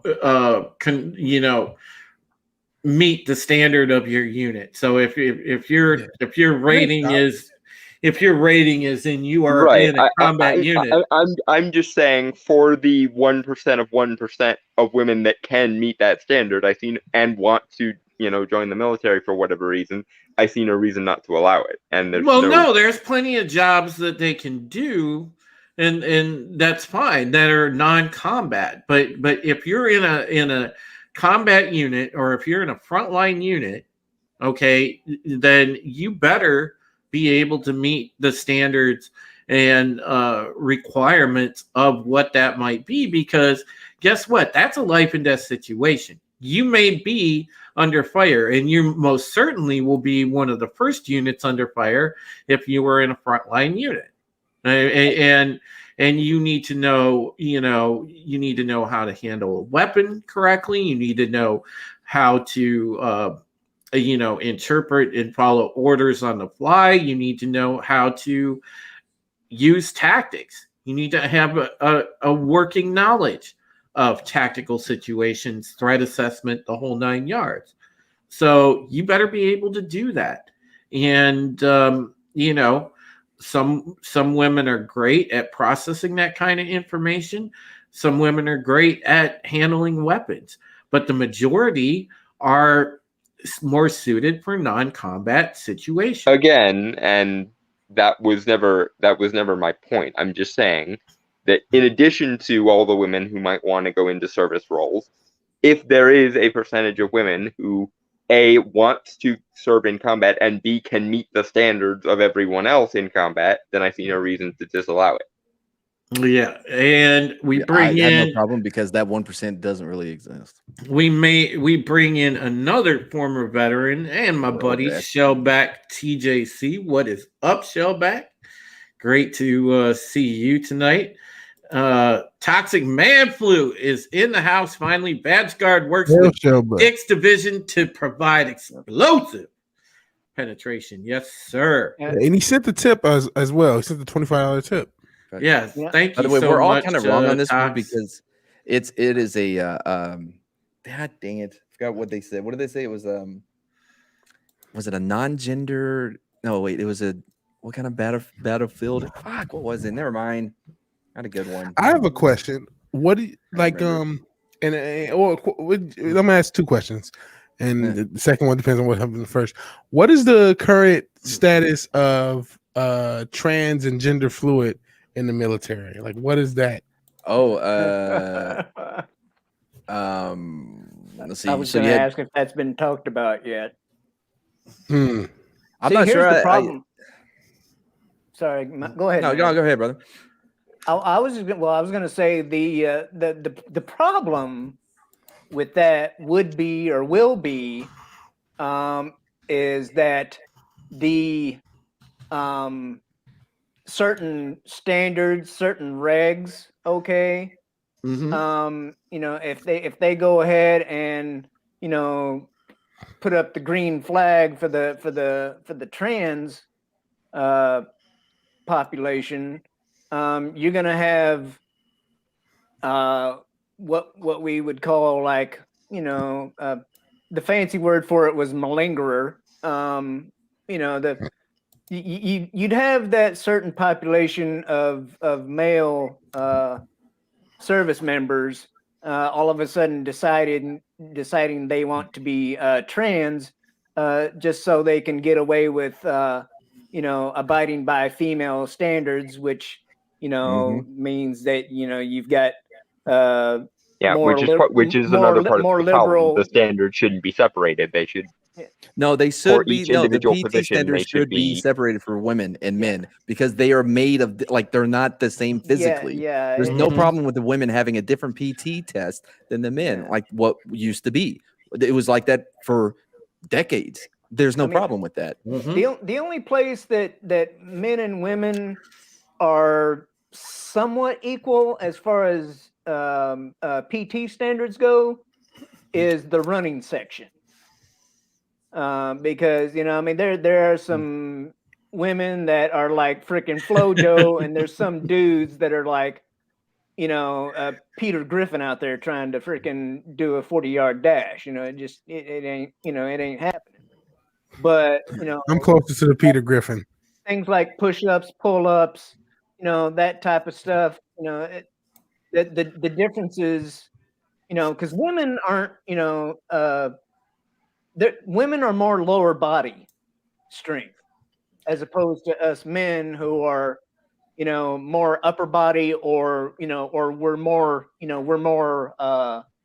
proportionate strength, balanced, top and bottom, but women tend to be more, more lower body strength, legs and stuff than upper body. So yeah. Well, North Korean makes the ultimate point right here. No plan survives contact with the enemy. I hope nothing changes tactics wise to diversify units. Yeah. And again, when you're in an under fire situation, you just want, comrades who are capable, who can handle their business, because everybody's life is in everyone else's hands. Yeah. At that particular point in time. And you want to know, if you look over and the person next to you has your life in their hands, that they can handle their shit. Yeah. But because I mean, I'm when I was in, it was at least for most of the time I was in, it was the don't ask, don't tell era, right? And you knew like who was who, I mean, when you walk by some dude and he smells like, he just got Coco Chanel dumped all over him, instead of Brute, you kind of put two and two together, but you didn't care. You don't care at all. Like, it was a little different with us. Like, one of my best friends, that I served with, he's my brother. He was hated by every possible group. He was a black gay goth. Have you ever seen one of those? Nice. Very interesting. I mean, I took him home with me, dude. I took him home, because that's my brother. I haven't. Not in captivity. Yeah, I almost got in a fight with a chick on 6th Street. Wild ones. Yeah, I know. Hey, Radicalized Ryan, I know that quote. That's from Stargate SG-1, Samantha Carter. I almost got in a fight on 6th Street once because we came out of a bar and he's wearing fishnet things on his arms, and he's like black. I mean, he's just he's goth as shit, right? And this chick goes, look at you. You're techie. I was like, bitch, who you talking about? With your brown purse and black leather jacket, want to call somebody techie? I lost my damn mind. So he now I have this image of you jumping from apparently. Like gay god. Our far says, hey man, can I pass your contact info to Sarah Cora? It would be interesting if you two compared notes on January 6th. Yeah, dude. Go right ahead. You can tell her to get a hold of me on Twitter at Supreme Heretic. I would be happy to discuss, that day, because, of course, I was there. I actually, live streamed from it, even though the live stream quality, it does suck. I was on 4G. There really is no place to connect to Wi-Fi when you're in the Capitol proper, like right there. And I think that's purposeful. And I would welcome that. I have raw footage I took, everything else, and I have my own theories about that. As a matter of fact, somebody shared a clip real quick, referencing January 6th. There was a girl, I believe, her Twitter handle is at Michaela J or something similar. She had shared a tweet the other day about, and it clearly showed. Okay, folks, and this always kind of stuck in my mind, because when I ended my stream that day, there was a window of time from about 17 minutes until the Capitol breach. So that took me about the time I walked to the metro station, got on the train. As I get on the train, the breaking news comes, Capitol's been breached. Okay. But what didn't make sense to me was how the situation turned on a dime so fast, because I had seen, mind you, with my own two eyes, that it was 100% largely peaceful.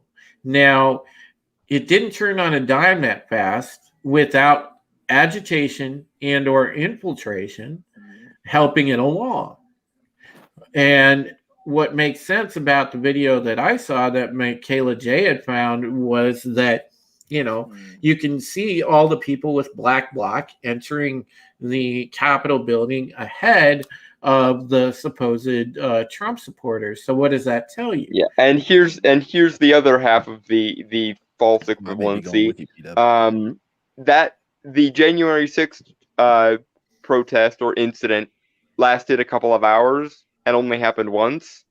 The previous 6 months to that had been filled to brim with Chaz's and George Floyd protests and every other thing.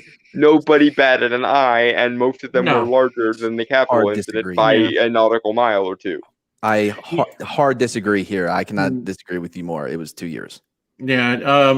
Millie Weaver already exposed January 6th blackout. Yeah, I know she did, Ruth, but yeah, the biggest thing is that I just wanted to point out, though, was, I mean, the logic here is the situation did not turn without help. So, yeah, there absolutely were agitators there that day. There was an active op going on. There was everything that you could think of. And they called their shot on Twitter. It had been flying around all morning on social media. They were boasting about it, bragging about it, that they were going to be running an active op. And Antifa, I'm speaking of. And they had boasted about that. So there it is. But Mardigan, I know you have to take off. So I will go. Oh yeah, I was gonna go with him because I don't want to get in trouble. Oh, you are? I'm adding my pronouns to my display name right now. All right. So I will go and let Vigilante and Mardigan both say their piece. And you trying to get rid of me? No, I thought you said you were just said. I thought you really. Oh, okay. Well, you're not just Vigilante then. Okay. Okay. Oh, he just added his pronouns. Yeah, I got my pronouns now. There's him, he, him, her, she. All right. Yep. Couldn't fit. All right. Let Vigilante tell him where to find you, sir. All right. Well, my pronouns are his, him, and hero. In case you were wondering, Vigilante Williamson. I'm at like 470-ish subs. So technically, there's enough people to get me right at 500 as my man Supreme Heretic, aka Drew. Beware the Drew has just made 600. So please, if you haven't subbed to Vigilante Williamson, please do. I talk about a lot of politics, news, pop culture, and I'm starting to do retro gaming streams. And so so that's something else I started to do. So please check my channel out. I appreciate being here, Drew. I appreciate everyone on the panel. And I will see everybody later. I may even lurk in the chat. So, all right. Peace, everybody. Yeah. Thank you so much, BW, for being here. Dude, you were so much a part of this show. And you are awesome, sir. And that is just how we do, man. Me, you, Nick. That's what Thursday Night Throwdown is all about, and of course, our boy Comix. But the hell, Comix. But we, I feel like he was always holding you guys back. We are the crew, man. It's all about the Dix division, and of course the Authenticator as well. And Soul Assassin, I will check out the raid since you're insisting. I'll check it out. Well, hold on. What do you mean, hey, Soul Assassin? I'm going to check out the raid. I constantly tell you about the raid. Okay, and the raid too. Yeah, in the raid too. Okay, Soul Assassin's assisting, so I'm checking it out. And Bone Tomahawk. Yeah, Bone Tomahawk. Oh yeah, Bone Tomahawk. You guys did recommend Bone Tomahawk. I do remember that. But yeah, all right, leaving. Peace. All right, I want to cover Bruce Lombardo for $25. Sent a tip and said the first time you step on a ship, you smell the septic system. It's a dirty scent and you can't get over it for about a day. When you reset on leave, the first few days back, you're in hell once again. I don't know, Shellback, is he right about that when you go on ship? No. Oh, I didn't hear the what one I was was said. on. I guess assumed like once you're on the boat, like like there is no sexuality or gender. It's all just one blur of penises. Well, I mean, no, we had females, but 9 out of 10 look like dudes. So yeah, we forgot culture on purpose. Wake down because he's on vacation. He's too good for us right now. By the way, Toxic Man Flu, that one got me, dude. That one made me break. That was good. No. I always consider Marty going to be about gender. Like he's omnisexual. Yeah, that one got me. Oh, and man. I agree with Ruth Korean. That's great. As Craig Zoller is great, dude. I enjoyed the hell out of Dragged Across Concrete, Cell Block Brawl and Cell Block 99, Tomahawk. It's all good. Well, I know the other stuff I wanted to talk about was, one of the other things that was hilarious that happened recently is, so Kamala Harris is a hot mess. And we already knew. I was going to say, this just in, water wet, fire hot, news at 11. We already knew she was a hot mess, but okay, so she's been on this little jaunt all over Mexico and Guatemala and all that, and it's just been like, I found it hilarious the other day when she was like trying to tell the people in Guatemala, oh yeah, don't come to the United States, we're prepared to enforce the border law and blah blah blah. And I'm like, really, lady? That's about as believable as saying, all of a sudden. She's always been a hyper strict authoritarian cop. I mean, this is the woman who laughed at the legalization of marijuana in California in like 2012. So, but here's the thing: nobody in their right mind that has a common sense thinking mind knows that the current administration is going to enforce border law, and especially not her, because she's one of the biggest extremists in the entire Democrat Party. But but for her to come out and say that she's going to enforce United States border law is just absolutely laughable. And that's part of the reason why on this one point I think she might be serious, because she has always been a tough on crimer. Dude, she hasn't even been to the fucking border. She does not. I think how she does it will be the stupidest possible way one can do it, but I think she'll at least make a token attempt to, because she's an authoritarian bitch. Yeah. Well, the sweet part of it is when Orange Man said the same things that she has been saying recently. It was racist. Yeah, but it was against the orthodoxy then. It's part of the orthodoxy now, so we're under strict instructions to get over it. No, but hey, listen, the White House had a problem with what she was saying down in what is it? Guatemala? She was in Guatemala, yeah. Guam or Guatemala. Yeah, they had a problem with what she said too. Like they came out like, well, listen, they're continuing to allow people in by the hundreds of thousands. We're setting records for the amount of people that the Border Patrol is detaining. I mean, they're up there in numbers that are double and triple what there was even under the Trump administration. It's absolutely ridiculous, the amount of people they're coming into contact with. It's insane. And they're going to continue to come, because we all know what the game is by now, folks. It's to increase their voter base. Again, and devalue the value of the worker, therefore allowing for lower and lower wages, and therefore not lower wages. Wages are rising. Yeah, what are you talking about? Like wages are rising. Like $15 an hour. Cedar Point over here by me, which is one of the biggest amusement parks in the country, they needed people to work, so they started paying people $20 an hour.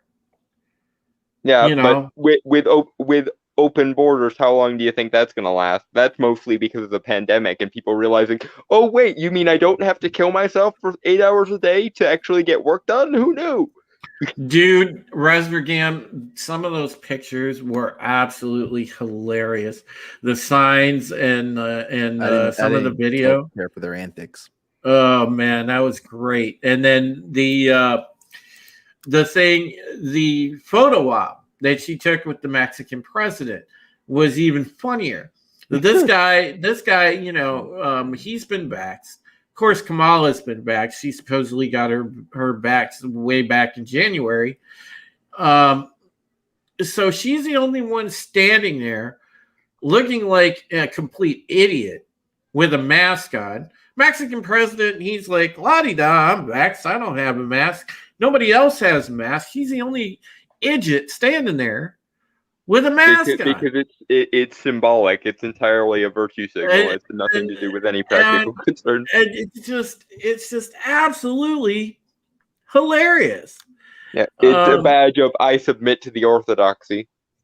Well, look, as a politician, she's absolutely, positively terrible. Okay, she's not gonna, and frankly, it's not necessarily a bad thing that she was Biden's VP because she fails. She can't pass legislation. Well, you know, I she mean, can't. His options were limited. Once he said, "I will have a black vice president," like he was really limited in the choices there. But yeah, the one that would have made sense would have been Tulsi, but that would have resulted in a bunch of people shooting Biden and getting Tulsi because Tulsi actually cares about. They weren't gonna allow her anywhere near because she's too anti-establishment and actually gives a damn about people and shit. She made too much sense. She made too much sense. He specifically said that she will be black, his vice president. But the thing is though with Kamala, you know, they're concerned about her because she can't pass legislation. She cannot work across the aisle to save her ass. And to be in Washington, obviously you have to, you know, especially if you're there for some period of time, you have to be able to play the game. You have to be able to, you know, somewhat she can't because she's too much of a type A bitch with a stick up her ass all the time about everything. You have to be able to. You have to be able to somewhat work with the with bipartisanship to pass some things into law, you know, and that's even if you're the most divided that you could be. Which again, we know that's on side, which she can't do either because she has the charisma of She has inverse charisma. I don't even think there's an appropriate analogy. Oh God, Southern Belle, I hate that. Yeah, her cringe laugh. I mean, it just absolutely, man. She is just absolutely fake. And you know, the other thing, folks, in case you missed it, Ilhan Omar is getting eaten alive by the Democrats. And you know what's great is it couldn't happen to a better person, because we know that she's 100% you know, she's made anti-Semitic comments I don't know how many times. She's also very Ilhan Omar. She made those comments? She's made plenty of anti-Semitic comments. But I've seen her make anti-Israel comments, but I wouldn't call any of the ones I've seen of hers anti-Semitic. There's a difference between opposing Israel as an international entity and opposing like Jewish people. Well, I don't know, but she's. I mean, you can. She's pretty hardcore. Find them. I was being facetious. Yeah, she's pretty hardcore on the train of you know, it'd be A-okay to wipe out Israel, and she's pretty pro Hamas. She's pretty pro terrorist, to be honest. And you know, the Democrats are finally calling her out for overstepping, and you know. When you say Democrats, though, are you meaning like the main core of Democrats? They're the House Democrats are actually calling. Yeah, the establishment is taking any excuse to dump on her, but honestly, she deserves it, so I don't really care. But and yes, Bruce, you're 100%. Ilhan Omar did marry her brother, and we know that. I wish them the best. I hope they have a very happy. No, God, yeah, I wish her the best too. I wish her the best fall from grace she could possibly have, which means throw her on a C-130 and dump her back in one of the Arab countries. How about we just get rid of all 4 of them, please? That would be good. Well, yeah. Listen. Well, let's be specific when we say let's get rid of them. Like, you know what I mean? Like, let's have people be elected to take their place. Let's vote them out. Fair. No, you listen. I don't think this is something you want to disagree with. Well, no, I don't disagree. I'm just saying I would rather do it in an expedient way, and as I said, throw them on a C-130, and I'd give them parachutes. That'd be nice, but I'd just attach a rock to each one of their legs. All right, no, then. Nope. Weren't you the guy talking about being hyperbolic earlier? That's not. Hey, listen, it's not.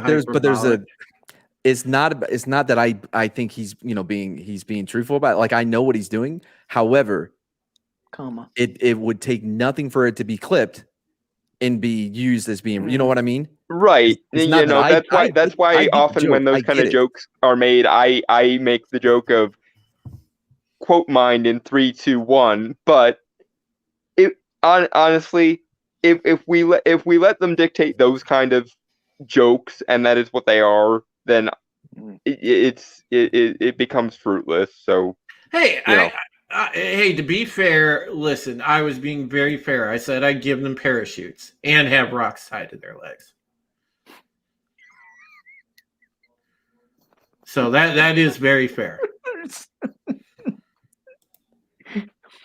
And you know as well as I do, when the cameras are off, those people make as many of those kind of jokes as everyone else does. The camera's probably off. More about people like us. So there's that. It doesn't matter. The camera's off. That's the whole point. Well, I think you might. Are you sure you're not like a lost soprano or something? What do you mean? Who? Yeah. Him. Oh. With what he just said, it just sounds like this one. It just sounds like a Sopranos thing, like. Oh, you mean me? Concrete shoes, Yeah. See, Tehillim understands. I've never said how big the rocks are. See? Yeah. No, dude, Mitch Bernie's doing that to himself. You don't have to worry about that. So basically, the shelf life of certain politicians with the D after their name is about 4.5 years. Okay, I got it. Well, House those two, right? Well, what's going to happen is, and that's why they're trying to expand their voter base, and that's why they're trying to be so sympathetic to the illegals. But I'm saying they've let people like the lady you just mentioned. Yeah. They've let her and freaking Crazy Eyes, freaking. Oh God, Alexandria Ocasio-Cortez.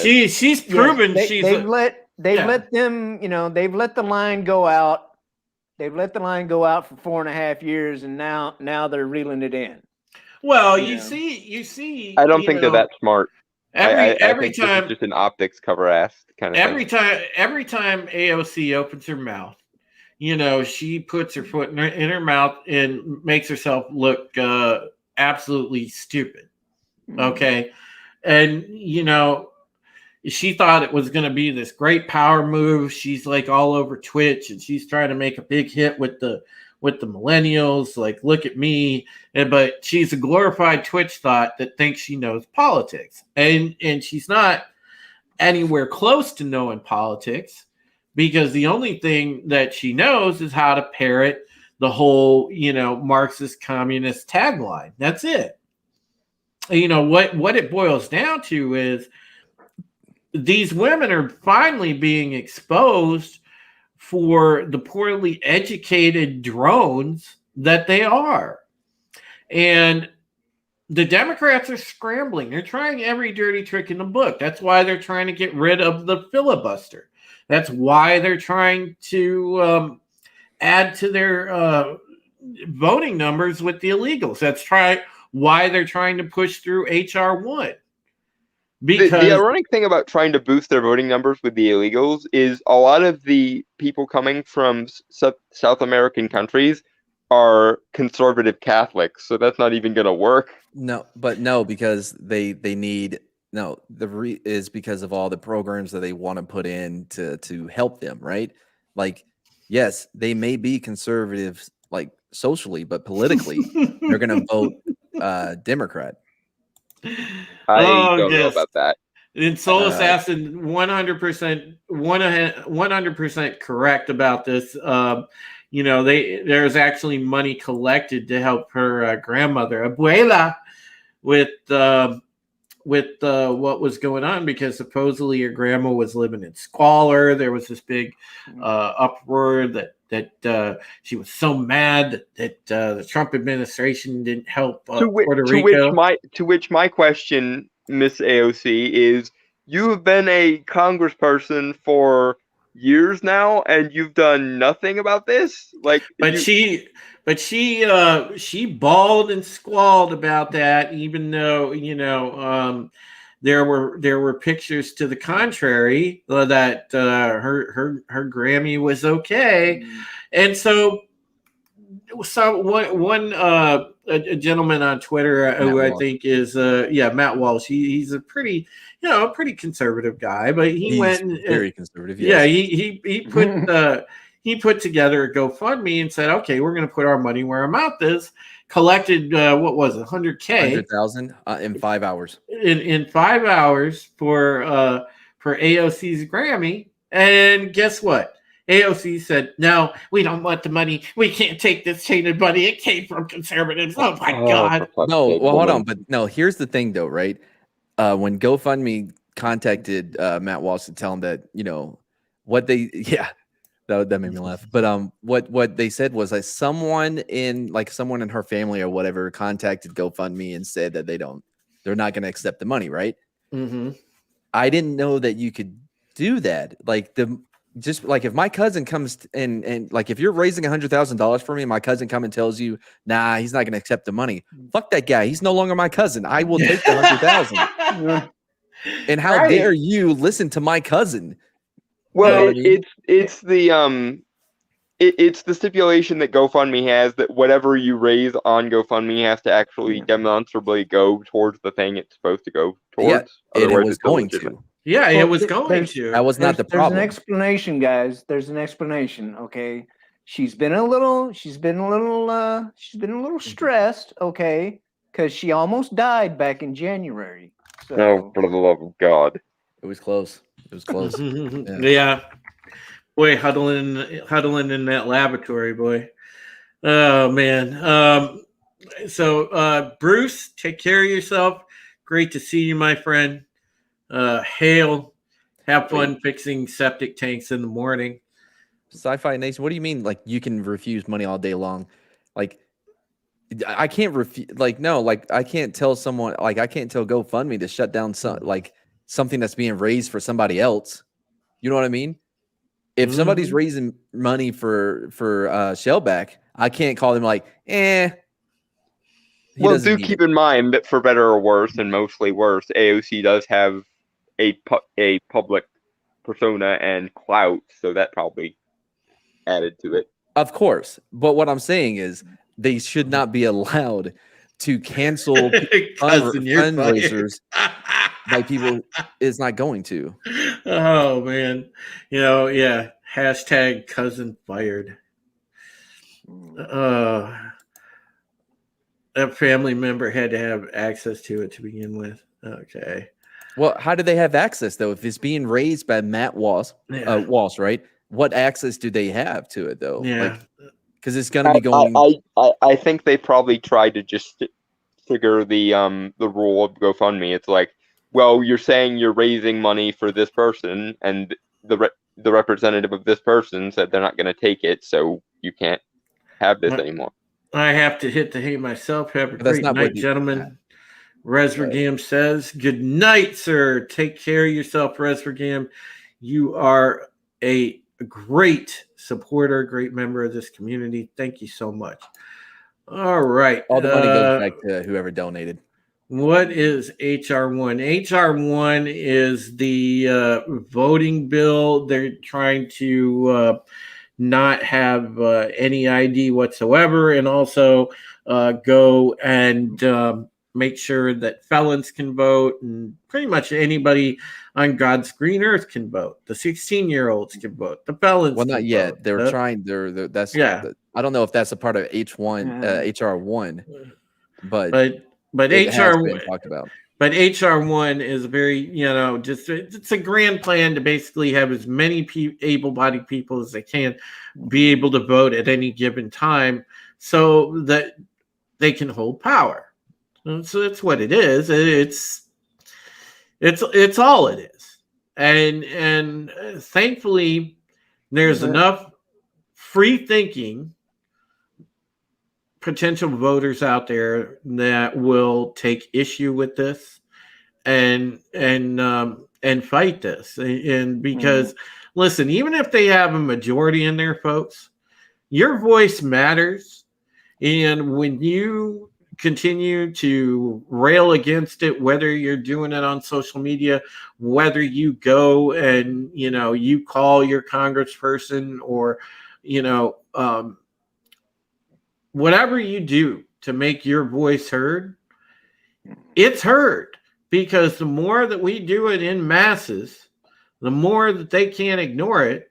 They may come after us, they may try to shut us up, but they're certainly not ignoring it because they're feeling the heat.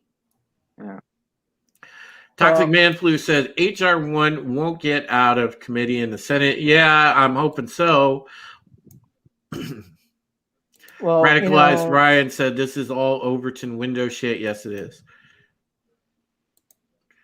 Rob Altus says every country in the world requires ID to vote, for fuck's sake. Yes. I mean, it's not even that. It's just the idea of someone be like, oh no, but black people, they can't get ID. Like it's so racist. Like, what do you mean they can't get ID?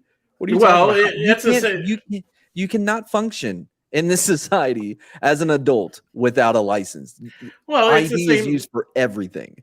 It's the same point that Tree Rock's making here. There's no cross check or anything to stop people from voting twice or dead people voting. I mean, that's the thing, and then they want to make it with that open purposely. It's absolutely what it's for. But you need you need that jab passport though. Oh God, yeah, and that's a thing. I was going to bring that up too, and we'll cover this, and we'll probably make this the last topic because it's going near 2:00, and I need to get some sleep. But it's already, and they reported this surprisingly on ABC News, on the national news, because they couldn't ignore it. The CDC actually came out and said the vaccine is having harmful side effects, specifically on younger people, and it's causing myocarditis. So, people are, the younger people are... You rushed a vaccine like 5 times faster than a vaccine is normally produced in, and it turned out to have negative side effects. Who could have guessed? You must imagine my shock. Yeah, and that's... and that is just... It's unsurprising to me, but again, it should reinforce the fact that, whatever your choice is, folks, whether you're going to get the jab, whether you're not going to get the jab, just think, do your due diligence, check it out. If you think it's for you, go ahead and do it. If you don't think it's for you, that's fine too. And you should take pause, because when these things come out and they're finding new things all the time, it's important that we all look into things and do our due diligence. because if we don't, then, you know, yeah, you can run into these situations. And sure, those things were rushed beyond rushed. And, you know, it takes some time for the science to catch up. But, you know, I wish I could go more in depth into that topic, and we probably will next week. But again, it's closing in on 2:00. I'm really tired. And I'm going to go around the panel and let these guys say their piece and then do the outro for the evening. Thank you so much for hanging out with us. Appreciate you folks. You are indeed the best chat on YouTube. Thank you for getting me to 600. Without you, there is no us. And with that, we'll go around and we'll start off with Mad Mardigan. Thank you so much for being here, buddy. Mad Mardigan left when you started bringing up the vaccination, but he didn't want me to say I appreciate what you said. Talk to Man Flu. I would love to be on Monday sometime. So all right, fine. Saturday, we were supposed to do this Wednesday, but we're gonna have a second interview with Jason Voorhees. I'm sure some of y'all remember the interview that Barber did with him. I won't be there, unfortunately, but so Barber's gonna be interviewing Jason Voorhees. He was supposed to do it Wednesday, but like apparently he was trying to chop a kid, and the kid used the modem to block the machete. It was a whole thing. Anyway, so he will be there for an interview on Saturday. He's supposed to be doing a makeup stream for Missing Wednesday. That may be actually, fuck it, maybe in like 30 minutes or an hour from now. So if you want to check that out, he's a lot more conservative than what you would imagine. If anyone that saw the first interview will tell you that.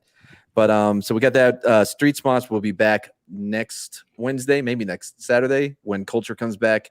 And I mean, most of you are already subscribed. I'm not telling you anything you don't know. It's, you know, this is the greatest channel that no one knows about in the back alley of YouTube.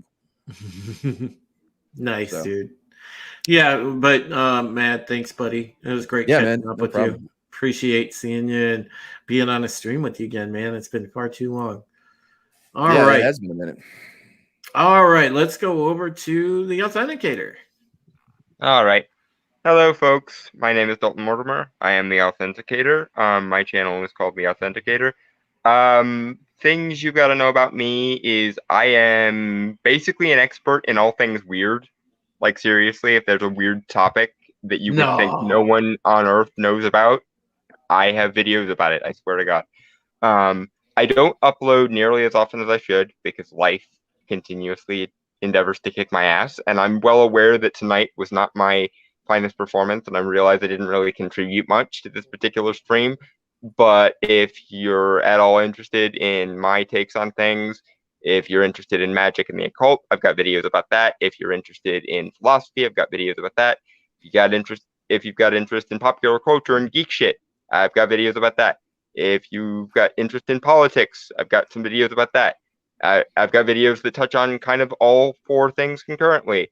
I also do a podcast every Sunday with my friend, the Brainstormer of Pop Culture.